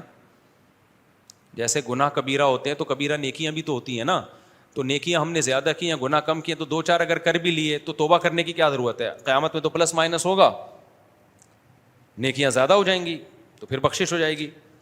تو دیکھو قیامت میں بار بار میں بتاتا ہوں نیکیاں گینی نہیں جائیں گی بلکہ تولی جائیں گی. بعض دفعہ ایک گناہ جس کو آپ کبیرہ سمجھ رہے ہوتے ہیں وہ ہی اتنا وزنی ہو جاتا ہے کہ آپ کی ساری کبیرہ نیکیوں کو وہ کھا جاتا ہے. تو گناہ کر کے اس پہ اڑ جانا, توبہ نہ کرنا, یہ اتنا بڑا گناہ ہے کہ یہ ایک ہی نیکیاں کھانے کے لیے کافی ہے. اللہ نے یہ آپشن دے دیا کہ توبہ کر کے معاف کروا لو, یہ کوئی کم آپشن ہے کیا؟ اس میں بھی موت آ رہی ہے کہ توبہ کرتے ہوئے, تو اس پہ اللہ کو غضب آ گیا. میں یہ نہیں کہہ رہا لازمی جہنم میں جائے گا, اللہ ہو سکتا ہے اس کی نیکیوں کا پلڑا بھاری ہو جائے, کوئی ایسی نیکی کی ہو بہت ہی بھاری نیکی کر دی ہو, اس نے 4 شادیاں کر کے بیٹھا ہوا, سوری استغفر اللہ, یعنی اس زمانے میں تو یہ بھی کوئی آسان کام نہیں ہے, ہو سکتا ہے کوئی اتنی بھاری نیکی کر دی ہو کہ بخشش ہو جائے, تو عین ممکن ہے. لیکن بھائی کوئی کنفرم نہیں ہے, ہو سکتا ہے ایسا گناہ ہو جو اس نیکیوں پہ کیا آ جائے, بھاری پڑ جائے. اس لیے گناہ سے توبہ ضروری ہے, کیونکہ توبہ نہ کرنا مستقل ایک جرم ہے. آپ سمجھ رہے میں نے ایک گناہ کیا ہے, میں توبہ نہیں کر رہا تو کیا ہوا؟ توبہ نہ کرنا ایک مستقل بھی تو جرم ہے. کیوں اللہ کو راضی نہیں کر رہا منا کے؟ تو یہ گناہ سے میرے بھائی دور ہی رہو بس. اچھا یہ بھی ہو گیا جناب, آپ سے میرے زبان.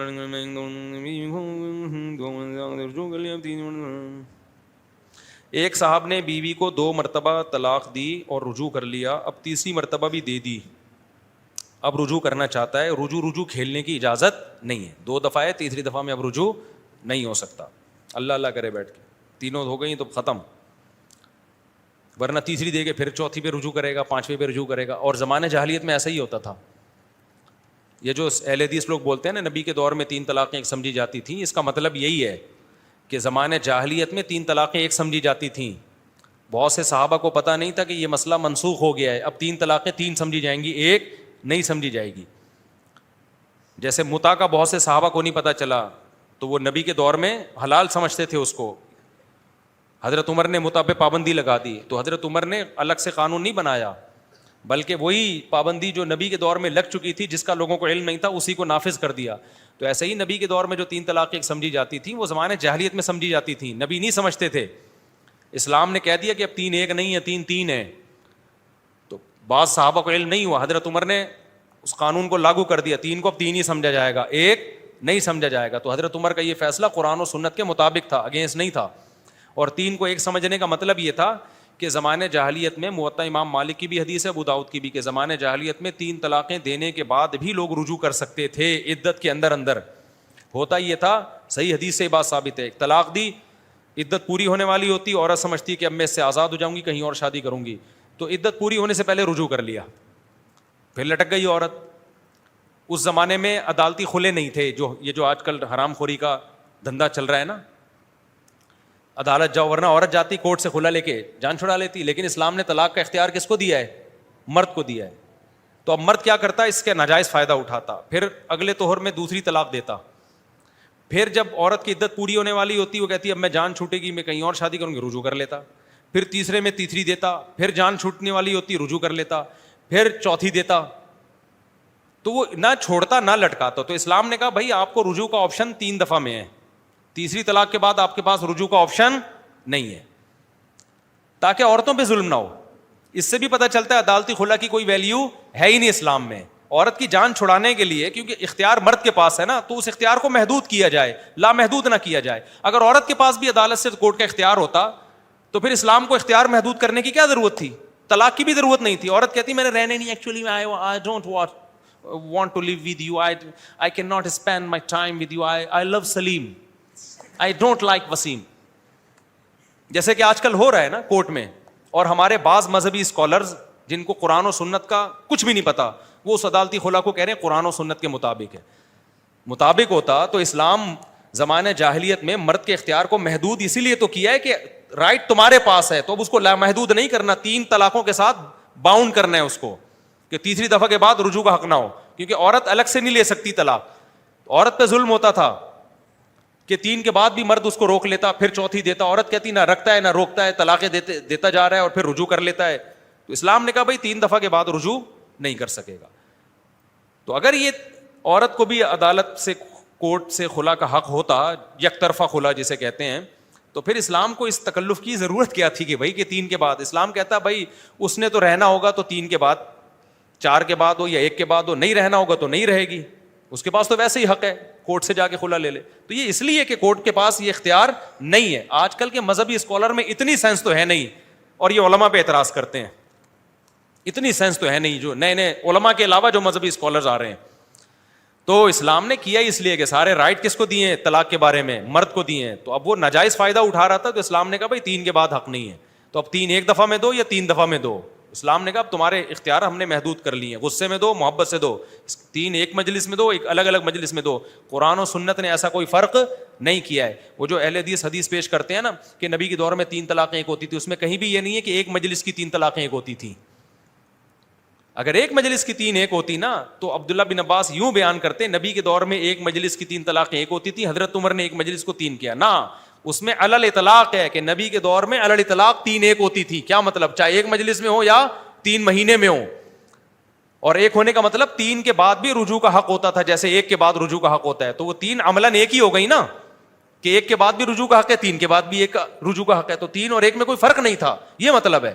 حضرت عمر نے بولا یہ فرق تو قرآن نے کیا ہے, تو اب کریں گے ہم فرق. لوگ اس کا جو ہے وہ ناجائز فائدہ اٹھا رہے ہیں.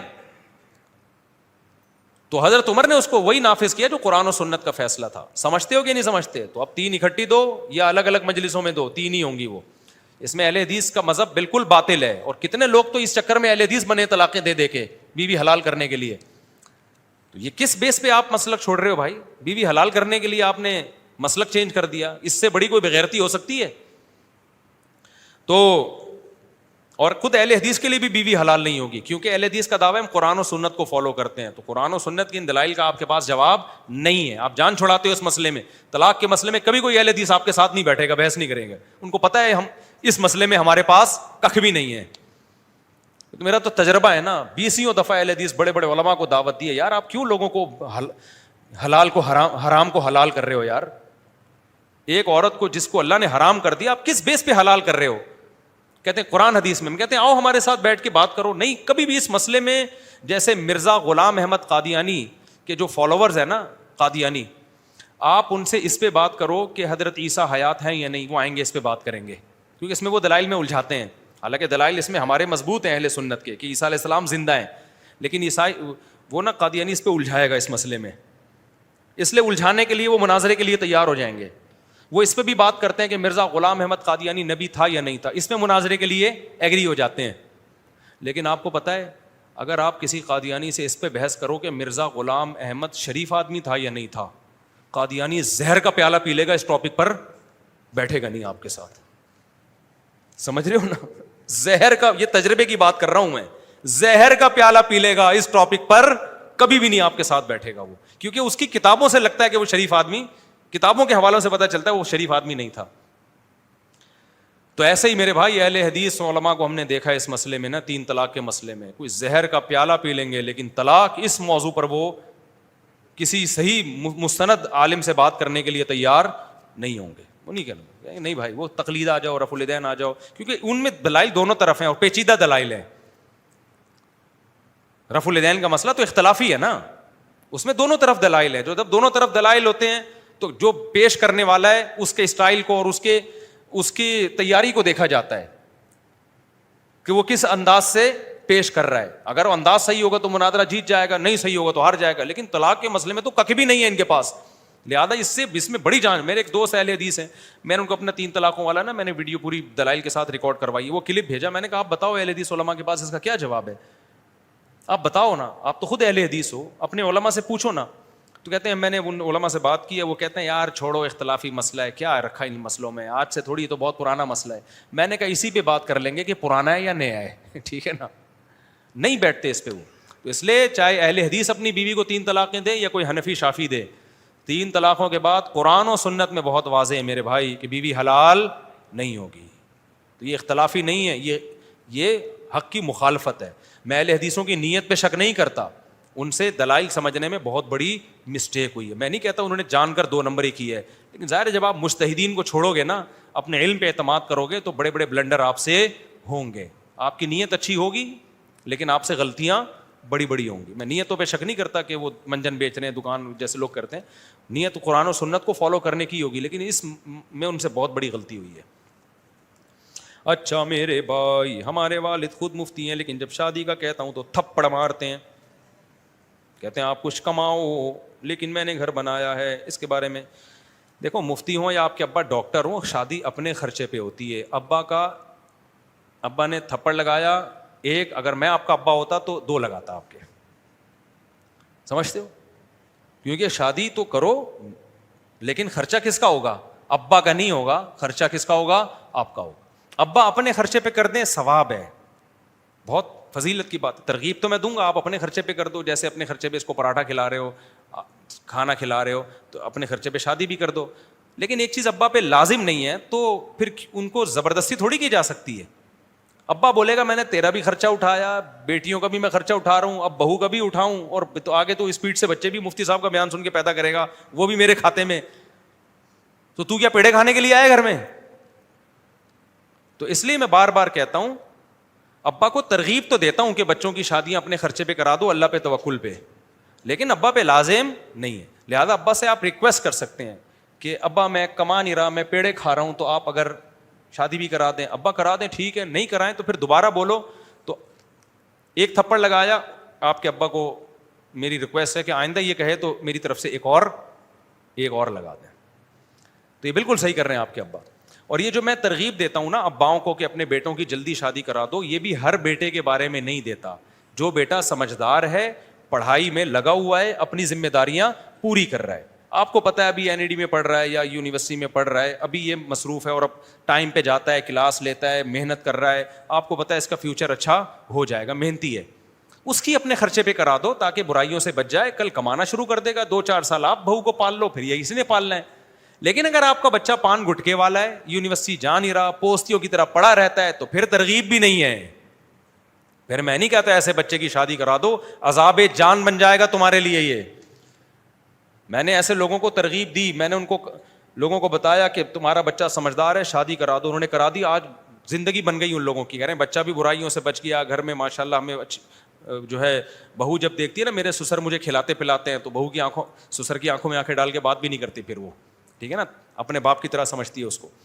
تو بڑا اچھا ماحول بن گیا. لیکن ایسے بھی لوگ ہیں, ان کو میں نے کہا تھا اس بیٹے کی شادی نہیں کرانا. انہوں نے کہا میرا بچہ 25 سال کا ہو گیا, اب گناہوں میں جائے گا. میں نے کہا نہیں کرانا چاہیے, 38 سال کا ہو جائے, کیونکہ یہ سوچتا ہے اگر تم نے اس کی شادی کرا دی نا, خون کے آنسو رو گے تم, خون کے آنسو. کسی کی بیٹی کی زندگی تباہ مت کرو. نہیں مانے. انہوں نے کہا آپ تو ایک طرف اتنی ترغیب دیتے. میں نے کہا میں آپ کو نہیں دے رہا ترغیب, یہ نہیں کراؤ اس کی شادی. کرا دی, پھر حالات خراب ہوئے. کیونکہ پھر ہوا یہ کہ اس لڑکے میں تھوڑی سی موٹیویشن اس سے ملتی کہ مجھے رشتے نہیں ملتے, میں کماتا نہیں ہوں, اس بیس پہ شاید کچھ کما لیتا. جب ابا نے اپنے خرچے پہ کرا دی, بہو مل گئی, اب بچے اسپیڈ سے پیدا کرنے کے علاوہ کوئی کام ہے نہیں. ابا کو بہو مل گئی نا, ابا کے خرچے پہ آپ کو بیوی مل گئی, تو اب آپ کا کوئی ذمہ داری ہے ہی نہیں. فری پھوکٹ میں آپ کو ایک بیگم مل گئی, تو اور پھر بچے بھی پیدا ہو کے کھاتے میں کس کے جا رہے ہیں؟ ابا کے. کہاں وہ, تو پھر دبا کے ہر سال نا نیا ماڈل آ رہا ہے. وہ باپ جو ہے نا عذاب بن گیا یار, کہ کم بخت کچھ کہنے, پھر طلاقیں ہوتی ہیں. سسرال والے بھی کہتے ہیں خود تو کچھ کرتا ہی نہیں ہے, کب تک یہ سسر کے خرچے پہ پڑی رہے گی بھائی. پھر میرے پاس آتے ہیں, پھر میں تو بولتا ہوں میں نے تو آپ کو پہلے منع کیا تھا. تو اس لیے ابا صحیح کہہ رہے ہیں, خرچ کماؤ, شادی کرو. کما رہے ہو پھر بھی نہ کرنے دیں, پھر ابا کا حق نہیں ہے بھائی روکنے کا.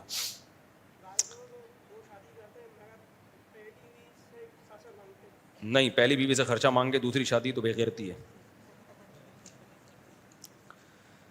اچھا میرے بھائی, مفتی صاحب آپ کہتے ہیں کہ ہر عالم کے پیچھے نماز ہوتی ہے, دوسری دارالعلوم دیوبند کا فتویٰ موجود ہے کہ مماتی کے پیچھے نماز نہیں ہوتی. بھائی ایسا نہیں ہے یار, مماتی کے پیچھے نماز ہو, صرف مشرک کے پیچھے نماز نہیں ہوتی. دارالعلوم دیوبند سے دونوں طرح کے فتوے نکل رہے ہوتے ہیں, وہاں بھی مختلف علماء ہیں, کسی کی کیا رائے ہوتی, کسی کی کیا رائے ہوتی. بات یہ کہ دلیل کیا ہے. دلیل یہ ہے کہ صرف مشرک کے پیچھے نماز, حجاج بن یوسف کے پیچھے نماز ہوتی تھی کہ نہیں ہوتی تھی؟ ابو ہریرہ پڑھتے تھے رضی اللہ عنہ, کتنا ظالم تھا. تو ہر شخص کے پیچھے نماز ہو جاتی ہے. کہ الیکٹرک کمپنی میں ملازمت کرنا ٹھیک ہے. میں یہ نہیں کہہ رہا مماتی حجاج بن یوسف کی طرح ظالم ہے, ایسا نہ کوئی. میرا مقصد ہے کہ ان سے تو اختلاف بھی بہت. میں تو وہی عقیدہ ہے, دیکھو جو نبی صلی اللہ علیہ وسلم اپنی قبر میں برزخی حیات کے ساتھ زندہ ہیں اور اسی قبر سے اس حیات کا تعلق ہے.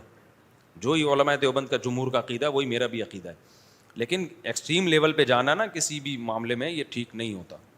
کہ الیکٹرک کمپنی میں ملازمت کرنا ٹھیک ہے یا نہیں, کیونکہ یہ عوام کو جبراً ناجائز وصولی کر رہے ہوتے ہیں. ملازمت تو کرو کیونکہ فی نفسی ہی کام تو جائز ہے نا. جاب ہی چھوڑ دو گے تو جو تھوڑی بہت بجلی آ رہی ہے وہ بھی رہ جائے گی. آپ ناجائز نہ کرو بس. اسلامک بینک میں ملازمت کرنا کیسا ہے, کیونکہ بینک وقت جائز ہے بالکل اسلامک بینکنگ میں. بیت الخلاء میں لگے بیسن میں وضو کرنا کیسا ہے, جائز ہے. مفتی صاحب میں نماز میں اکثر کسی شخص کی آستین اوپر ہوتی ہے تو کیا نماز ہو جاتی ہے؟ بھائی نماز ہو جاتی ہے. عقیقے کے بارے میں عقیقہ جو ہے نا 7ویں دن کرنا سنت ہے, 14ویں دن کر لیں, نہیں تو پھر جس دن بکرا ملے اس دن کر لیں. اور وہی ہے 2 دمبے یا 2 بکرے یا گائے کے 2 حصے یا کٹے کے 2 حصے, کوئی بھی کسی بھی طرح, لڑکے کا اور لڑکی کا 1 حصہ. یہ سنت عمل ہے, کوئی فرض واجب نہیں ہے. اگر کسی کے پاس گنجائش نہیں ہے, پہلے ہی ہسپتال میں اتنا خرچہ ہو گیا اس کا کہ خود ہی کٹ گیا بیچارہ وہ, تو نہ بھی کرے تو کوئی حرج نہیں ہے, لیکن کر لینا چاہیے, بہتر ہے. میرے ابھی بہت سے بچوں کا عقیقہ نہیں ہوا, کچھ کا ہو گیا ہے, کچھ کا ابھی تک نہیں ہوا. تو اسپیڈ اتنی ہے کہ وہ یعنی اب آپ خود سوچ سکتے ہیں کہ بہرحال کرنا پڑے گا ابھی مجھے, ٹھیک ہے. بس فوت ہو جائے تو پھر عقیقے کی ضرورت نہیں ہے. جی میں زکوٰۃ کی رقم اسکول کے کسی کام یا بچوں پہ خرچ کر سکتا ہوں؟ نہیں, اسکول کی حالت خراب ہے, نہیں, زکوٰۃ تعمیروں پہ خرچ نہیں ہوتی. اور غریب کو مالک بنانا ضروری ہے. کوئی نابالغ بچہ جس کا باپ غریب ہو اس کو زکوٰۃ کی رقم دے سکتے ہیں, اور نابالغ بچہ جس کا باپ امیر ہو تو اس بچے کو زکوٰۃ, کیونکہ نابالغ بچہ اپنے باپ سے پہچانا جاتا ہے. باپ امیر ہے تو نابالغ بچہ امیر سمجھا جائے گا, باپ غریب ہے تو نابالغ بچہ غریب سمجھا جائے گا. کافی ہو گیا میرے بھائی, میں آپ کی ویڈیو دیکھ کر اسلام کے قریب آیا, مگر کچھ آپ کے حالات جو آپ نے کسی اور کے لیے کہے تھے میں نے اپنے اوپر سمجھ بیٹھا اور میں آپ کے اگینسٹ کامنٹ کیا, جس کے لیے میں شرمندہ ہوں, اور میں 4 شادیاں کرنا چاہتا ہوں, پھر میرے ماں باپ مجھے نہیں کرنے دے رہے, کروائی وہ بھی میری مرضی کے خلاف. دل سے دعا کرتا ہوں اللہ تعالیٰ آپ کو مرنے سے پہلے 4 کروا دے آپ کی, کیونکہ 4 کرنے کے بعد تو مر ہی جانا ہے آپ نے, اس لیے مرنے سے پہلے اللہ کرا دے. میں مذاق کر رہا ہوں, نہیں مریں گے انشاءاللہ. اللہ تعالیٰ آپ کی اچھی جگہ شادیاں کرا دے بھائی, عدل کی توفیق بھی دے, خالی شادیوں کو فوکس نہیں کرنا, ان کے حقوق کو بھی فوکس کرنا ہے. اللہ آپ کے مال میں بھی برکت دے. کسی کو اتنی دعائیں میں نے دی ہوں گی کبھی زندگی میں؟